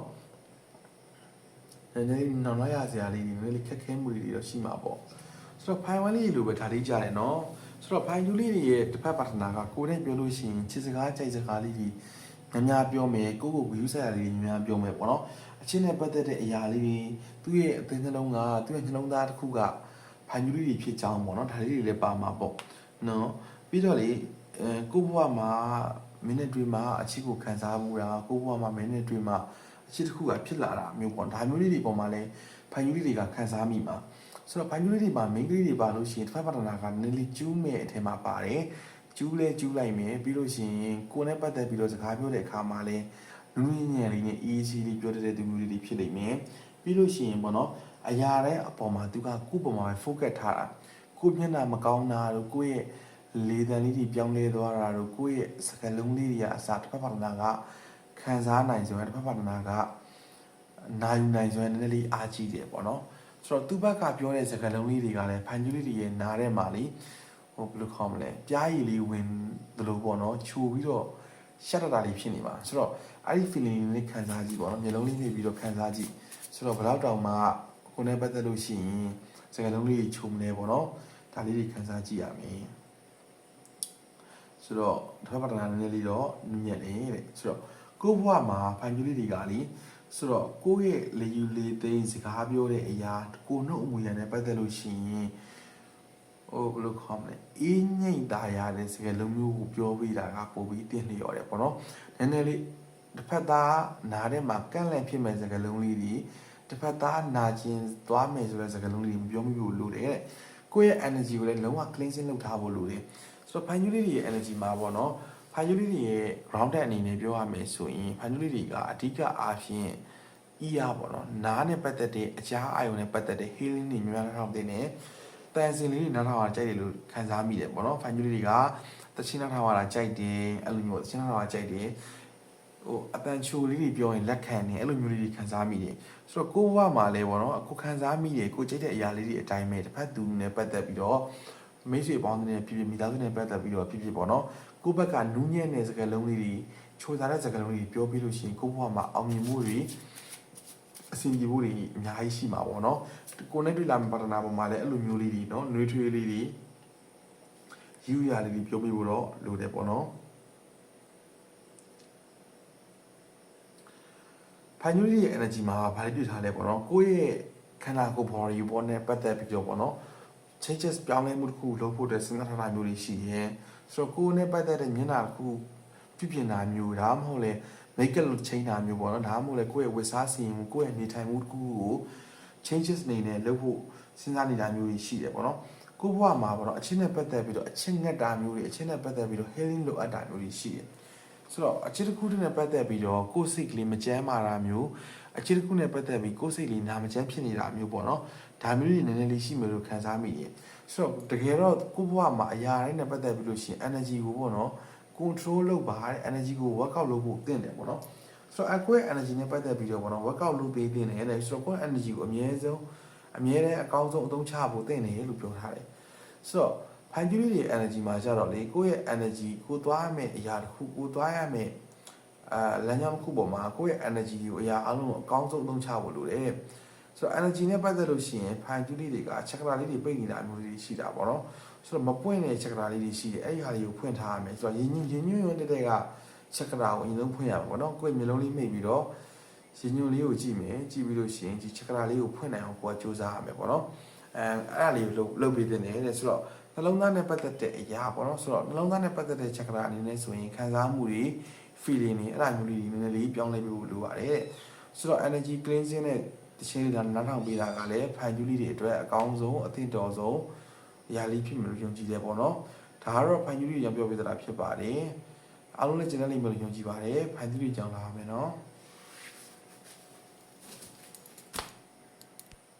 ဖိုင်ကျူးလေးအားလုံးမင်္ဂလာပါဖိုင်ကျူးလေး တော်တော်လေးလာပါပြီเนาะဆိုတော့ ဖိုင်သရီတွေအနေနဲ့စင်ကာပူမှာရပ်တည်နေရတဲ့သူတွေဆိုရင်တော့ဒီရီကအကျုံးဝင်တာမျိုးတွေ့ရတယ်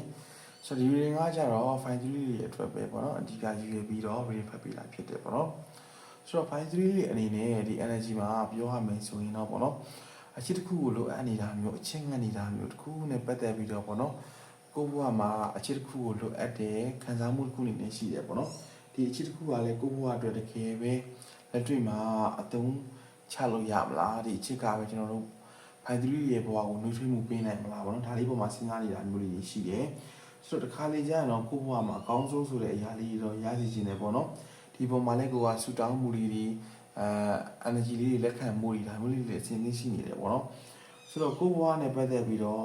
အချင်းနဲ့ပတ်သက်ပြီးတော့ပေါ့နော်ကိုပြန်ကြည့်တဲ့အခါမှာတခါလေကြာရင်လည်းနှွေးထွေးမှုတွေယူရမှုတွေကျဉ်းနာမှုတွေခံစားရတာမျိုးကိုမှမခံစားဘူးပေါ့နော်ဒီအချစ်တစ်ခုနဲ့ပတ်သက်ပြီးတော့ပဲနာကျင်နေရတာမျိုးမဟုတ်ပေမဲ့လည်းနှွေးထွေးမှုတွေမခံစားရဘူးလို့ကိုစဉ်းစားမိတယ်သုံးသပ်မိရဲ့ energy လေးပေါ့နော်အဲ့ဒါလေးရှိတယ်လို့ကျွန်တော်ခံစားမိပါတယ်ဆိုတော့ဒါလေးတွေ energy လေးကြည့်ပြီးရတဲ့အတွက်ကြောင့်မလို့တာရောက်ကက်ကလေးနဲ့ဆွဲကြည့်ရအောင်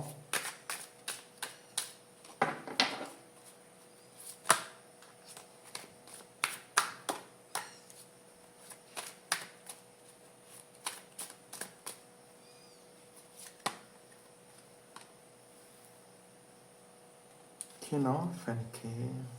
Never Sweat ဖိုင်သူလေးမှာလေအခုလက်ရှိမှာပေါ့နော်ဘဝမှာအောင်မြင်မှုတစ်ခုခုပဲဖြစ်ဖြစ်ဘဝမှာရှေ့ဆက်ရမယ့်အရာတစ်ခုပဲဖြစ်ဖြစ်ပေါ့နော်တစ်ခုခုနဲ့ပတ်သက်ပြီးတော့နာကျင်ခံစားနေရတယ်တစ်ခုနဲ့ပတ်သက်ပြီးတော့လေတစုံတယောက်နဲ့ပတ်သက်ပြီးတော့ခံစားမှုတွေရှိနေတယ်ပေါ့နော်ဒါလေးခံစားမိတယ်ဆိုတော့ကျန်တဲ့လေးတွေပိုင်းလည်းခွင့်လို့ပြီးတော့အကြောင်းလေးတွေကဒီနေ့မှမွေးလာမို့လို့လေဆိုတော့ဒါလေးတွေခံစားမိပါတယ်ဆိုတော့ကိုယ့်ရဲ့ဘဝမှာအခုလက်ရှိပေါ့နော်သွားရမယ့်အရာတစ်ခုဘဝမှာဆုံးဖြတ်ရမယ့်အရာတစ်ခုပေါ်မှာလေမသွားနိုင်ဘူးပေါ့ကွာမသွားနိုင်မင်းလေစုံတယောက်တစ်ခုနဲ့ပတ်သက်ပြီးတော့နာကျင်နေရတယ်ပေါ့နော်ဆိုတော့ဘဝမှာငွေကြေးဆုံးရှုံးမှုတွေဘဝမှာရှေ့ဆက်မယ်လို့ရည်ရွယ်ထားတဲ့အရာလေးရက်တက်နေတာမျိုးလေးတွေရှိနေလိုက်တာပေါ့နော်အဲ့ဒါလေးတွေခံစားမိတယ်ဖိုင်ကျူးလေးတွေမှာလေဖိုင်ကျူးလေးတွေနဲ့မတူပဲဖိုင်ကျူးလေးတွေကလေနည်းနည်းလေးတော့ရက်တက်နေတယ်ဆိုတော့ energy မျိုးလေးတွေ့ရတယ်နော်ဆိုတော့ဖိုင်ဝမ်ကလည်းရောတယ်ပြောရင်ပြောနေအခုလက်ရှိပြည်ကတော့ file 3တွေလည်းပြောနေတာပေါ့နော်ဆိုတော့ night of funny က energy လေးချက်တဲ့အတွက်ကြောင့်မလို့လေကိုယ့်ရဲ့သွားရမယ်ခုကိုဘွားမှာပေါ့နော်ညှို့မှန်းထားတဲ့အရာခုကလေဆုံးရှုံးသွားတာမျိုးမဟုတ်ရင်တော့ပေါ့နော်အထိုက်လျောက်နည်းနည်းလေး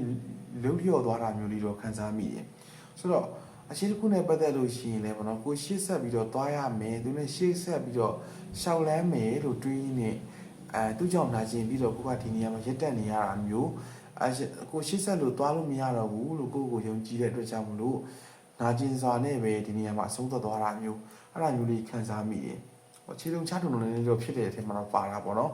အဲ့ဒါမျိုးလေးတော့ခံစားမိတယ်နည်းလေးခြေလုံးချတုံဖြစ်နေတယ်ဘာဆက်လို့မှမသိဘူးဆိုတဲ့အခိုက်အတန့်မျိုးလေးအဲ့ဒါလေးခံစားမိတယ်နော်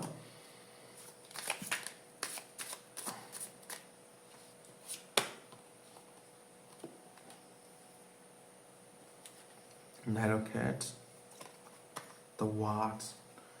ဖိုင်သူလေးရဲ့ energy ကလေနည်းနည်းလေး confidence level ဆို high တဲ့ထဲမှာပါမယ်ထင်တယ်ပေါ့နော်ဖိုင်သူလေးတွေကလေဆိုတော့ကိုယ့်ကိုယ်တော့ယုံကြည်မှုအားတစ်ခါလေကြာရင်ကောင်းတယ်တစ်ခါလေကြာလေကိုယ့်ကိုယုံကြည်မှုမရှိဘူးဆိုတဲ့ energy လေးကိုသွားပြီးတော့တွေ့ရတယ်ကိုယ့်ရဲ့အတွေးရဲ့ကိုယ့်ရဲ့စိတ်ကူးတွေတိုင်းမှာပဲကိုကပုံဖော်ပြီးတော့လှပနေတာမျိုးကိုတွေ့ရတယ်ကိုယ့်ရဲ့အတွေးကပဲကိုယ့်ကိုလုံခြုံမှုရှိတယ်ကိုယ့်ရဲ့အတွေးကပဲကိုယ့်ကိုနှွေးထွေးမှုရှိတယ်ဆိုတဲ့ energy မျိုးလေးပေါ့နော်ဒါမျိုးလေးတော့ခံစားမိတယ်ဆိုတော့ကိုယ့်ရဲ့နှွေးထွေးမှုတစ်ခုယုံကြည်မှုတစ်ခုကြောင့်ပဲပေါ့နော်ဖိုင်3လေးတွေကတစ်ခါလေကြာရင်နာကျင်စရာကောင်းနေတာမျိုးလေးတော့ရှိမယ်ပေါ့နော်ဒါပေမဲ့ကိုယ့်ဘဝလေးကလုံခြုံနှွေးထွေးရှိနေသေးတယ်ဆိုတာကိုလည်းကိုယ့်ကိုအသိပေးရမယ်အဲ့ဒါမျိုးလေးတွေးထားတယ်ဆိုတော့ကိုယ့်ရဲ့ဘဝမှာကိုယ့်ရဲ့အတွေးကြောင့်ပေါ့နော်ကိုယ့်ဘဝကပျက်စီးဖို့မသင့်တော့ဘူးပျက်စီးဖို့အတွက်မဆုံးဖြတ်တင်ဘူးပေါ့နော်ဒါမျိုးလေးပြောရတယ်ဒီမှာ night of cat energy လေးမှာလေသူကတခုခုကိုတွေးတောနေတယ်အတွေးလေးများနေတယ်အတွေးလေးတွေလမ်းလွဲနေတာမျိုးလေးရှိတယ်ဒါပေမဲ့လေကိုယ့်ရဲ့စိတ်ကူးတွေကအတိုင်းကိုယ့်ရဲ့လက်တွေ့မှာတကယ်ဖြစ်လာတဲ့အခါကျရင်ကိုယ့်ဘဝလေးကတကယ်ကိုပျော်ရွှင်စရာကောင်းတဲ့အရာတစ်ခုအနေနဲ့ဖိုင်သူတွေကခံစားမိနေတယ်ပေါ့နော်ဒါမျိုးလေးခံစားမိတယ်ကိုယ့်ဘဝလေးကဒီချိန်မှာတော့နွေးလေးလုံခြုံနေတယ်နွေးထွေးနေတယ်တိတ်ပြီးတော့ပေါ့နော်ကိုယ့်ကိုဘေးနားကကိုယ့်ရံပြူမဲ့သူတွေကိုယ့်ကိုဘေးနားကတိုက်ခိုက်မဲ့သူတွေနည်းနည်းလေးတော့က ကင်းရှင်းနေတယ်ဆိုတဲ့ energy မျိုးလေးကိုခံစားမိပါတယ်ဆိုတော့ကိုလက်ရှိမှာကိုအတွေးတွေကအတိုင်းပေါ့နော်တကယ်ဖြစ်လာတော့မလားဆိုပြီးတွေးပူနေတဲ့အရာလေးတွေနည်းနည်းလေး short ပေးစီခြင်းနဲ့ပေါ့နော်အတွေးနည်းနည်းများနေတယ်ဆိုတဲ့ energy လေးကိုခံစားမိတဲ့အတွက်ကြောင့်ပို့ပြောတာပါနော်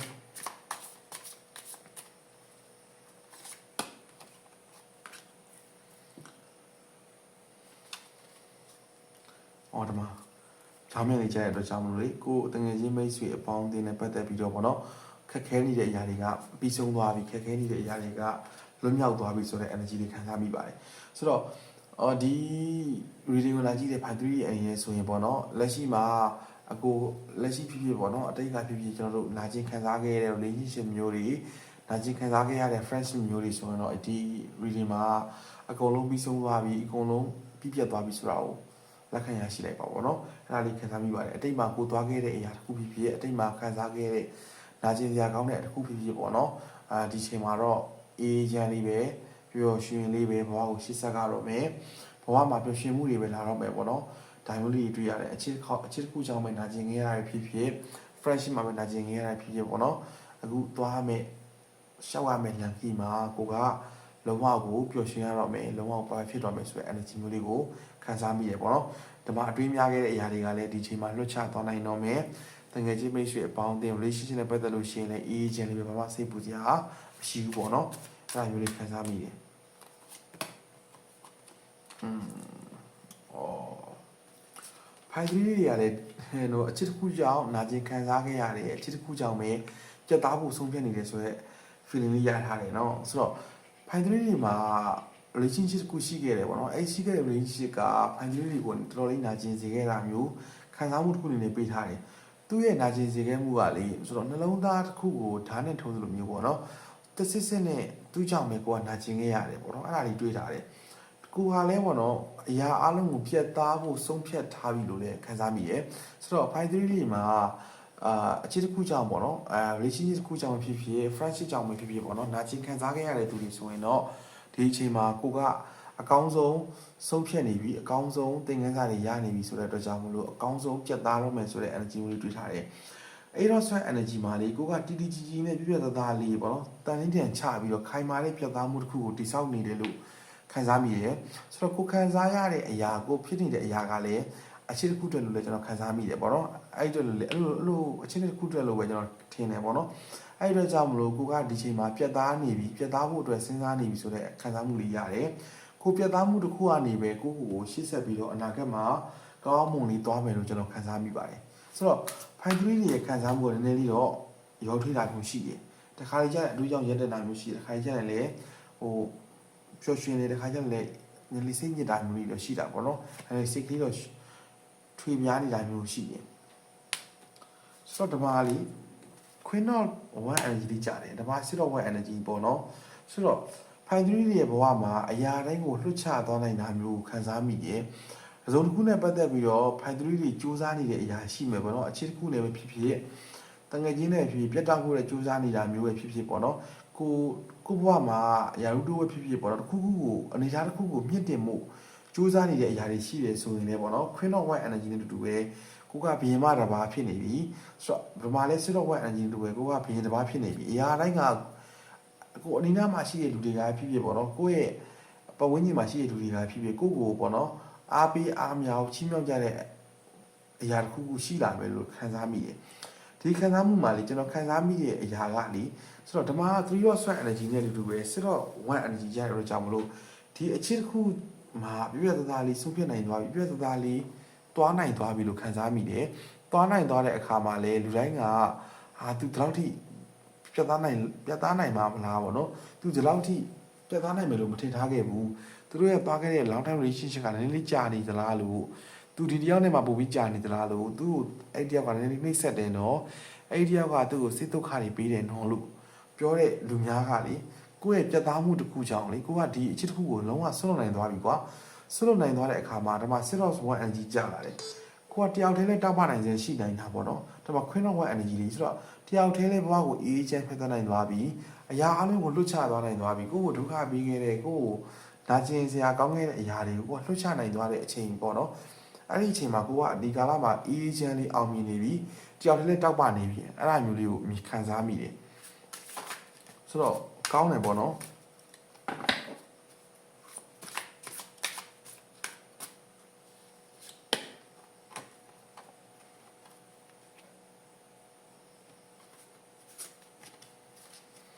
ဆိုတော့ဘယ်ကလေးကြထားတယ်ဆိုတော့ကိုယ့်ရဲ့အတိတ်မှာပတ်သက်ဖူးတဲ့သူအချင်းနဲ့ကိုယ့်နဲ့အချင်းနဲ့ထိတွေ့ဖူးတဲ့သူကိုအတိတ်မှာကိုယ်နဲ့ပတ်သက်ပြီးတော့ပေါ့နော်သူနဲ့ပတ်သက်ပြီးတော့နာကျင်စရာကောင်းတဲ့တခုခုကြုံနေဘူးတဲ့သူဒါလည်း friendship ထဲမှာလည်းဖြစ်နိုင်သလိုကျွန်တော်ခံစားမိတဲ့ energy ကလေ friendship ထဲလည်းဖြစ်နိုင်တယ်ပြီးတော့ဟိုလည်းဖြစ်နိုင်တယ်ပေါ့နော်ကိုယ့်ရဲ့ relationship တစ်ခုလည်းဖြစ်နိုင်တယ် relationship တစ်ခုမှာလည်းကိုယ်နဲ့ပတ်သက်ဖူးတဲ့သူကလေအခုထိကိုယ့်ကိုမေးလို့မရသေးတာမျိုး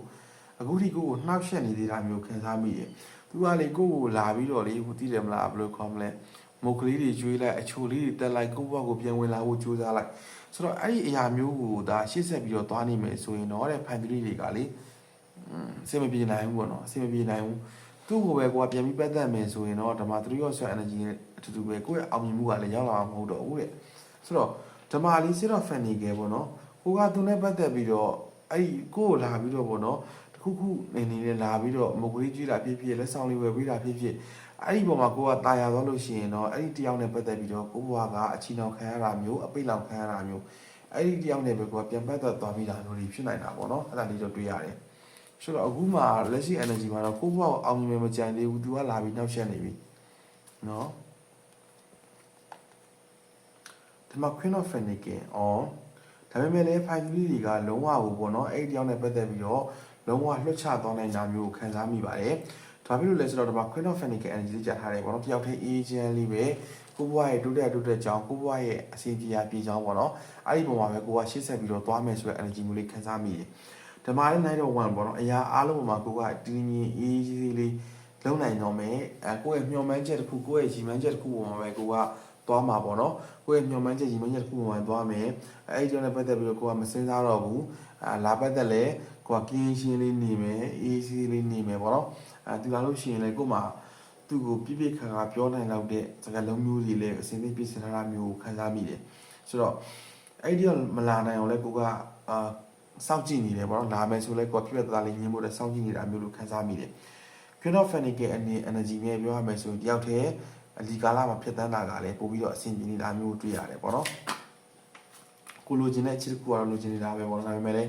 တယောက်တည်းဖြစ်တန်းတာကပို့ပြီးတော့နည်းနည်းလေးတော့ကိုဘွားမှာ agent မှုဖြစ်နေရှိထားတယ်တဲ့ဆိုတော့မှလည်း3 of Swords ကို Queen of Fennekin energy ထောက်ထားတဲ့အတွက်ကြောင့်မလို့လေဒါလေးပြောတာပေါ့နော်ဘာဖြစ်လို့လဲဆိုတော့အဲ့ဒါထားတဲ့အတွက်ကြောင့်မလို့နာကျင်ခံစားခဲ့တဲ့အရာတစ်ခုပဲကိုကတွေးတော့မနေတော့ဘဲနဲ့ကိုဘွားရဲ့အောင်မြင်မှုကိုဘွားရဲ့အဆင်ပြေမှုပေါ့နော်အဲ့ဒါမျိုးလေးတွေကိုပဲကိုကရှင်းဆက်တော့မယ်ဆိုတဲ့ energy မျိုးလေးတွေ့ရတယ်ဆိုတော့မကြခင်အချိန်တွင်းမှာ3 of Fennekin energy နဲ့တူတူပဲ 5 3တွေကိုလေအမိတ်ဆွေကောင်းနေအပေါင်းအသင်းကောင်းနေဒါမျိုးလေးတွေကိုဘွားတွေကိုဝင်လာဖို့ရှိတာပေါ့နော်အဲ့ဒါမျိုးလေးတွေရှိတယ်ပြီးတော့ရှိရင်မိတ်ဆွေကောင်းအပေါင်းအသင်းကောင်းအပြင်မှာကိုဘွားရဲ့တိုးတက်ကြောင်းကိုဘွားရဲ့ရှောက်လန်းတဲ့အရာတစ်ခုပေါ့နော်အဲ့ဒီခုပေါ်မှာကိုဘွားတွေကိုကူညီပေးမယ်လို့ကိုဘွားကိုဖိမပေးမယ်လို့မိသားစုပဲဖြစ်ဖြစ် fresh ပဲဖြစ်ဝင်လာတော့မယ်တဲ့အဲ့ဒီသူလေးတွေအနေနဲ့လည်းပေါ့နော်ကိုနဲ့တွေ့လာတဲ့အခါကျရင်ကိုဘွားတွေမှာပေါ့နော်ပျော်ရွှင်စရာကောင်းတာတွေကျုံနိုင်တယ်ဆိုတော့ကိုယ့်ရဲ့ဘဝမှာ next partner အနေနဲ့ပြောရမယ်ဆိုရင်ပေါ့နော်လူကြီးသူမတယောက်ကမိတ်ဆက်ပေးတာမျိုးပေါ့နော်ဆိုတော့ကိုယ့်ရဲ့မိသားစုအဖြစ်ဖြစ်ကိုယ့်ရဲ့ family ကဖြစ်ဖြစ်ကိုယ့်ရဲ့ပတ်ဝန်းကျင်တွေပဲတခုမှာကိုလုံနေတဲ့ကိုဘဝကိုရက်တည်ပြီးတော့လောက်ကန်ကြီးတဲ့နေရာတစ်ခုကနေပြီးတော့နော်အကြီးကဲတယောက်ကနေမိတ်ဆက်ပေးတာဖြစ်ဖြစ်သူ့ကိုကူညီပေးလိုက်ပါသူ့ကိုသင်ပြပေးလိုက်ပါပေါ့နော်ကိုယ့်ရဲ့အောင်မြင်မှုတစ်ခုတည်းနဲ့သူ့ကိုသင်ပြပေးလိုက်ပါဆိုပြီးတော့လာပြီးတော့မိတ်ဆက်တဲ့သူတယောက်ကကိုယ့်ဘဝတွေမြင်စံဝင်လာတော့မယ်ဆိုတော့ထားပါတော့ကိုယ့်ရဲ့နေရာဒေသတစ်ခုမှာကိုယ့်ဘဝတွေကိုဝင်လာတဲ့အခါကျရင်ကိုကလည်းသူ့ကိုကူညီပေးတာမျိုးလူထိပေးတာမျိုးတွေဒါမျိုးတွေရှိပါသူကကိုယ့်ဘဝကိုဝင်လာတဲ့အခါကျရင်ကို့မာလေးအရှင်ုံပြည့်ပြည့်နဲ့ဝင်လာတာပေါ့နော်အဲ့ဒီတန်ကိုကိုကလည်းနည်းနည်းခံနိုင်ရရှိပါမလားပေါ့နော်ဒါမျိုးလေးတွေးမိတယ်ဆိုတော့သူဝင်လာတဲ့အခါကျရင်ကိုယ့်ရဲ့နှလုံးသားလေးကသူနဲ့ပတ်သက်ပြီးတော့ခံစားမှုတစ်ခု feeling ဖြစ်သွားလို့ရှိရင်ကိုကလည်းလုံးဝထိန်းချုပ်နိုင်မှာမဟုတ်တော့ဘူးသူဝင်လာတဲ့ဆိုရုံနဲ့ကိုကတွေးလိုက်တဲ့အရာတစ်ခုပဲကိုကသူနဲ့ပတ်သက်ပြီးတော့ပေါ့နော်သူနဲ့ပတ်သက်ပြီးတော့ကိုကရှေ့ဆက်ပြီးတော့အစင်းတက်ဖို့တွေရှေ့ဆက်ပြီးတော့သူနဲ့ရရှိသွားဖို့တွေကိုကနည်းနည်းစဉ်းစားတာမျိုးတွေးရတာမျိုးလေးတွေဖြစ်လာနေတာပေါ့နော်ကျွန်တော်ကိုယ့်ဘာတွေကိုဝင်လာမဲ့အရာတစ်ခုရှိနေတယ်အဲ့ဒီသူကကိုယ့်ရဲ့အလုပ်ခွင်တွေကသူလေးဖြစ်နိုင်တယ်ပေါ့နော်ဒီကြီးသူမတရားမိတ်ဆက်ပေးမှုကြောင့်ကိုယ့်ဘာတွေကိုဝင်လာတာမျိုးဖြစ်နိုင်တယ်အဲ့လိုလေးခံစားမိတယ်ပေါ့နော် ကြခင်အချိန်တွေမှာကိုတကယ်ပေါ့နော်အတွေးထဲမှာနာကျင်ခံစားခဲ့ရတဲ့အရာတစ်ခုနဲ့ပတ်သက်ပြီးတော့တိုက်ထုတ်နိုင်သွားတော့မယ်ပေါ့နော်တိုက်ထုတ်နိုင်သွားတော့မယ်အဲ့တော့ sweat energy နဲ့တူပဲပေါ့နော်ဒီမကောင်းတဲ့အရာတွေမကောင်းတဲ့အတွေးတွေကနေပြီးတော့ကိုကလုံးဝကိုရုံထွက်နိုင်တော့မယ်ဆိုတဲ့ခံစားချက်မျိုးခံစားမိတယ်ဆိုတော့ဒီစုံတစ်ယောက်နဲ့ပတ်သက်ပြီးတော့နာကျင်ခံစားခဲ့ရတာမျိုးတွေဒါမှမဟုတ်စိတ်မချမ်းမသာဖြစ်ကြတာမျိုးတွေစိတ်မချမ်းမြေ့ရတာမျိုးတွေကလည်းကိုအကောင်းတိုက်ထုတ်နိုင်တဲ့ရှိတော့မယ်ဓမ္မက701 energy ကိုမှ8 sweat energy ရထားတယ်ဆိုတော့ကိုကလေအရာအလုံးကိုလက်လူရှုပြီးတော့ရှေ့ဆက်သွားဖို့အထိတခါလေးကျရင်စဉ်းစားမိတာမျိုးတွေဖြစ်မယ်ပေါ့နော်အဲ့ဒါလေးတွေဖြစ်လိမ့်မယ်အဲ့ဒီခံစားချက်ကလည်းအချစ်တစ်ခုကြောင့်ပဲလို့ခံစားမိတယ်အချစ်အခုမှအစီအမပြေတော့ဘူးဆိုရင်အရာတိုင်းကသွားပြီးတော့ပေါ့နော် affect နေနဲ့တက်ရောက်သွားတာမျိုးရှိတယ်ဆိုတော့မကြခင်ချင်းချိန်လေးမှာတော့ကိုယ့်ရဲ့နာကျင်စရာကောင်းတဲ့အရာတွေကိုတော့ကိုကတိုက်ထုတ်နိုင်စွမ်းရှိလာတော့မှာတော့ခံစားမိတယ်ပေါ့နော်အဲ့ဒါလေးတို့နည်းနည်းခံစားမိတယ်ခံစားမိတဲ့အရာလေးတော့ရှိတယ်ဆိုတော့ကိုယ့်ဘဝလေးကိုဝင်လာမဲ့ next partner ကတော့အလုပ်ခွင်တွေကဖြစ်ဖို့များတယ်ပေါ့နော်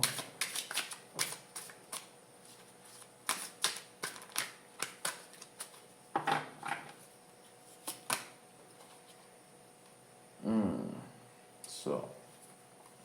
ဟုတ်တယ်နော် justice အပြင်မှာ justice လေးချက်ထားတယ်ပြောဒါလေးချက်ထားတယ်ဆိုတော့ကိုယ့်ရဲ့ဖူးစာဘက်တယောက်ကလေကိုယ့်ဘဝတွေကိုမြန်မြန်စောစောစီးစီးဝင်လာတာမျိုးမဟုတ်ဘဲနဲ့ပေါ့နော်အေးချမ်းလေးနဲ့ကိုယ့်ဘဝတွေကိုဝင်လာတာမျိုးကိုခံစားမိမြင်သူကလေကိုယ်နဲ့ပတ်သက်လို့ရှိရင်ရေပူရေအေးကမ်းရနိုင်တဲ့ကမ်းလန်းပြည့်နေတဲ့ဒီမျိုးလေးတွေဖြစ်မယ်ပေါ့နော်ဆိုတော့အရာအလုံးပေါ်မှာမျှတတော်သူတရားကိုယ့်ဘဝတွေကိုဝင်လာမယ်ကိုယ့်ဘဝမှာဒီလူနဲ့ပတ်သက်ပြီးတော့ပေါ့နော်ငါ့ပေါ်မှာမျှတတာလေးခံစားပြီးလေပေးတက်လိုက်တာပေါ့နော်မျှတတာလေးတွေးတော့ပေးတက်လိုက်တာဆိုတဲ့သူမျိုးတရားကိုယ့်ဘဝတွေကိုဝင်လာတော့မယ်တဲ့ဆိုတော့ကိုယ့်ဘဝမှာခြေတုံချတုံဖြစ်နေတဲ့အရာတွေရှေ့ဆက်လို့မရဘူးပေါ့နော်ရှေ့ဆက်ချလို့မရဘူးဖြစ်နေတဲ့အရာတွေနဲ့ပတ်သက်ပြီးတော့ကိုယ့်ဘဝမှာလေဟိုဘယ်လိုခေါ်မလဲညီမျှတဲ့သူတရားကိုယ့်ဘဝကိုဘယ်လိုက်ဖြစ်အောင်လုပ်ပေးမဲ့သူတရားကိုယ့်ဘဝတွေကိုဝင်လာမှာဆိုတော့အဲ့ဒီတရားဝင်လာလို့ရှိရင်လည်းကိုကလေလုံးဝကိုစဉ်းစားရှင်းနေစွမ်းနေအားကောင်းလာမှာပေါ့နော်သူနဲ့ပတ်သက်ပြီးတော့သူကလည်းအပေးယူမျှတယ်ကိုကလည်းအဲ့အပေးယူပုံမှာပေါ့နော်သွားပြီးတော့လက်ခံမိနေတာကွာသိရမလားချင်းဝင်ရှာတစ်ဖက်ကမတူဘူးဆိုရင်တော့တစ်ဖက်ကလိုက်ညှိပေးနိုင်တယ်ဆိုတဲ့ energy မျိုးကိုခံစားမိတယ်ဆိုတော့ဒါကတော့ 5-3 ရဲ့ energy ပေါ့နော်အဲ့ဒါလေးခံစားမိတယ်အဲ့လူကလည်းကိုယ့်ဘဝနဲ့ပတ်သက်ပြီးတော့လာတဲ့ခါကျရင်ပေါ့နော်ဟိုကောင်းကောင်းမွန်မွန်လေးအနေနဲ့စုမွန်တစ်ခုအနေနဲ့ပေါ့နော်စုလက်တစ်ခုအနေနဲ့5-3ရဲ့ဘဝကိုဝင်လာဖို့ရှိတာပေါ့နော်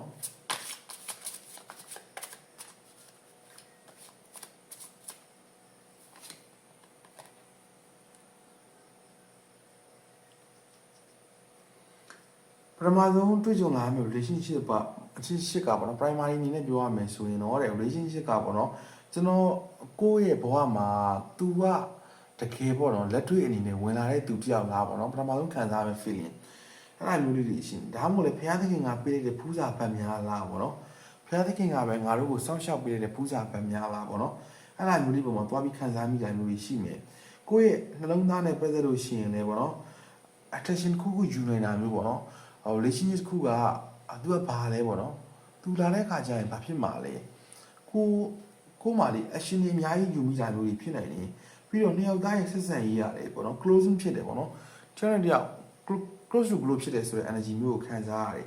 ပြီးတော့ကျွန်တော်တို့သွားရမယ့်အချက်တစ်ခုသွားရမယ့်အရာတစ်ခုပေါ့နော် relationship တစ်ခုကလည်းပေါ့နော်ဘယ်လိုခေါ်မလဲတယောက်နဲ့တယောက်ပံ့ပိုးမှုတွေ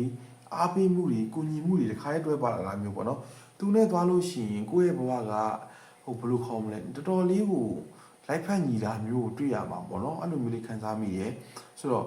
ကိုဖြစ်ရှင်တဲ့အရာကိုလည်းသူကအကောင်းဆုံးကြိုးစားပေးတယ်လိုက်ရောပေးနိုင်တယ်ဆိုတော့ energy မျိုးလေးပါလာတယ်နော်နောက်တစ်နေ့ partner လေးအဲ့လိုခံစားမိရယ်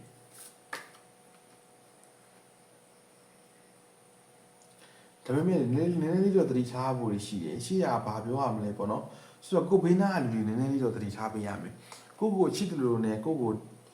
ကြောက်ချတာမျိုးတွေကိုချစ်တယ်လို့နဲ့ပေါ့နော်ကိုတိုက်ခိုက်တာမျိုးတွေတော့အနေငယ်ရှိနိုင်ရဲ့ဆိုတော့ခံစားချက်တွေကိုပဲဦးစားမပေးဖို့လိုတယ်ပေါ့နော်ကိုယ့်ရဲ့ခံစားချက်တွေကိုယ့်ရဲ့အတွေးမြင်တွေကိုပဲဦးစားမပေးဖို့လိုပါတယ်တဲ့ကိုသွားရမယ့်လမ်းခုကိုပဲကောင်းမွန်ရှောက်ဒီလူနဲ့ပတ်သက်ပြီးတော့ကိုရှေ့ဆက်မလို့တွေးတယ်ဆိုရင်ပေါ့ရှေ့ဆက်မဲ့အရာလေးကိုပဲတွေးထားဖို့လိုတယ်ပေါ့နော်ကိုယ့်ရဲ့ action တွေကလုံးဝကိုယ့်ပေါ်မှာအများကြီးမူတည်နေတယ်တဲ့ဆိုတော့အခြေတစ်ခုကလည်းဒီကိုယ့်ရဲ့ action ပေါ်မှာပဲမူတည်နေတာမျိုးကိုတွေ့ရတယ်ပေါ့နော် တခါလေကြားရင်ပေါ့နော်ကိုယ့်ရဲ့နှလုံးသားလေးကိုနည်းနည်းနားထောင်ကြည့်ရလက်ကလေးအုပ်ပြီးတော့ listen ကိုယ့်ရဲ့နှလုံးသားတကားလေးကိုနည်းနည်းနားထောင်ကြည့်ကိုကဘာလိုချင်နေတာလဲကိုအချစ်တစ်ခုကိုလိုချင်နေတာလားကိုဘွားရဲ့အောင်မြင်မှုတစ်ခုကိုလိုချင်နေတာလားကိုရဲ့ပြောင်းလဲမှုရှိတဲ့တစ်ခုကိုလိုချင်နေတာလားပေါ့နော်ကိုဘွားရဲ့ energy cleansing လုပ်ဖို့လိုနေတာလားကိုဘွားမှာမပြောင်းလဲတဲ့အရာတွေကိုပြောင်းလဲဖို့ကြိုးစားနေပြီလားကိုကိုနည်းနည်းလေး mindset လုပ်ပေးဖို့လိုတယ်ပေါ့နော်ကိုကိုပြန်မေးကြည့်ကိုနှလုံးသားလေးကိုဖိပြီးပြန်မေးကြည့်ကိုဘာဖြစ်ချင်နေတာလဲဖန်တီးတွေအနေနဲ့ဘာလုပ်ချင်နေတာလဲဘေးသွားချင်နေတာလဲဘေးလန်းတစ်ခုကိုရှောက်ချင်နေတာလဲပေါ့နော်ကိုရဲ့ခန္ဓာကိုကိုရဲ့စိတ်ရဲ့ list ပြောစကားတွေကိုကိုက listening နားထောင်ဖို့လိုတယ်ကိုဘွားမှာအေးအေးဆေးဆေးတည်ငြိမ်လေးသွားတာကပို့ပြီးတော့အဆင်ပြေတယ်ပေါ့နော်အဲ့ဒီ feeling လေးခံစားမိတယ်ဆိုတော့ကိုဘွားမှာအေးဆေးတည်ငြိမ်သွားတာကပို့ပြီးတော့ခံစားမိတယ်။အိုးဒီမှာတွေ့ရတဲ့ energy ကပြောရမယ်ဆိုရင်ပေါ့နော်ကိုဘွားမှာဖာသူလေးတွေရဲ့ energy မှာကကိုယ့်ပြန်နားထောင်မှုလိုတာပေါ့နော်ကိုယ့်ကိုပြန်ပြီးတော့နားထောင်မှုလိုတယ်ကိုယ့်ကိုပြန်ပြီးတော့မေးဖို့လိုတယ်ကိုယ့်ကိုမေးခွန်းလေးတွေမေးဖို့လိုတယ်ကိုယ့်ရဲ့နှလုံးသားလေးရဲ့စကားလေးနားထောင်မှုလိုတယ်ကိုယ့်ရဲ့ခန္ဓာကိုကိုယ့်ရဲ့အုံနောက်ကိုယ့်ရဲ့ mindset ကလေးတွေရဲ့ပြောတာတွေနားထောင်မှုလိုတယ်ပေါ့နော်အဓိကအဖြစ်တော့ကိုယ့်ရဲ့နှလုံးသားကဘာပြောချင်နေတာလဲဘာလုပ်ချင်နေတာလဲကိုယ့်ကိုမေးခွန်းလေးတွေပြန်မေးကြည့်သူတို့ရဲ့ပြောတဲ့စကားလေးတွေကိုလည်းနားထောင်ကြည့်ပေါ့နော်အဲ့ဒါလေးတွေပြောထားတယ်ဒါအကြံပေးချက်နေတယ်ဆိုတော့ကိုယ့်ဘဝတွေကိုဝင်လာတဲ့အခါကျရင် Mary ဆိုတဲ့ဇုံတစ်ခုနဲ့ဝင်လာတာမျိုးကိုတွေ့ရမယ်တဲ့ဆိုတော့သူကလေကိုယ့်ရဲ့ soul mate တစ်ခုအနေနဲ့ဝင်လာတာမျိုးကိုတွေ့ရမယ်အချစ်တစ်ခုကလည်းပေါ့နော်တကယ်တော့ respect ထားတယ် communication တွေကောင်းတယ်ပြီးလို့ရှိရင်ပေါ့နော်ကျွန်တော်တို့သွားရမယ်အချစ်တစ်ခုကလည်း over ပေါ့နော်သူကကိုယ့်အချိန်တအားတွေပေးနေတာမျိုးဒါမှမဟုတ်လေအချင်းနဲ့ပတ်သက်လို့ရှိရင်သူနဲ့တွေ့လာလို့ရှိရင်ကိုကသူ့နဲ့ပတ်သက်ပြီးတော့အချင်းကြီးတအားပေးတာမျိုးဒါမျိုးတွေလည်းရှိမှာပေါ့နော်ပြီးတော့ကျွန်တော်တို့ find 3တွေအနေနဲ့ကိုဟာသူနဲ့ပတ်သက်ပြီးတော့ဘယ်အချိန်လက်ထပ်ဖို့ဘယ်အချိန် pre wedding တွေရိုက်ဖို့ဘယ်အချိန်ဘယ်လိုခေါ်မလဲသွားဖို့ဘယ်အချိန်မှကျွန်တော်တို့သူနဲ့လက်ထပ်ဖို့ဘယ်အချိန်သူနဲ့ကိုယ်နဲ့ပတ်သက်ပြီးတော့အချင်းနဲ့ပတ်သက်ဖို့အကြောင်းတွေပဲအများကြီးတွေ့မှာသူနဲ့တွေ့လာလို့ရှိရင် find 3တွေကအချစ်ဆိုတဲ့စွမ်းအားတစ်ခုခံစားမိမှာပေါ့နော်ခံစားမိမယ် communication တွေလည်းကောင်းလာမယ်ပြီးလို့ရှိရင်ကိုယ့်ရဲ့အိမ်မက်တစ်ခုအနေနဲ့ပေါ့နော်အချစ်တစ်ခုကိုသတ်မှတ်ပြီးတော့ကိုယ်ရှင်းသက်သွားဖို့ဖြစ်လာမယ်ပေါ့နော်ဒါလေးတွေတော့ခံစားမိပါတယ်ဒါကတော့ fan ကြီးတွေရပြပြတာဖြစ်ပါတယ်ကျင်းတဲ့မယ်လို့ယုံကြည်တယ်ပေါ့နော်ဒီနေ့ reading ကလည်းနည်းနည်းတော့ရှည်သွားတယ်ပေါ့နော်ဆိုတော့အားလုံးကျင်းတဲ့မယ်လို့ယုံကြည်တဲ့အတွက်ကြောင့်မလို့ reading လေးကိုဒီမှာပဲအဆုံးသတ်ပါပဲတောင်းတော့စုကောင်းစုများပြည့်စုံနေကြပါစေနောက်တဲ့ reading မှာပြန်လည်ဆုံတွေ့ကြပါအောင်မယ်အားလုံး bye ပါဗျာ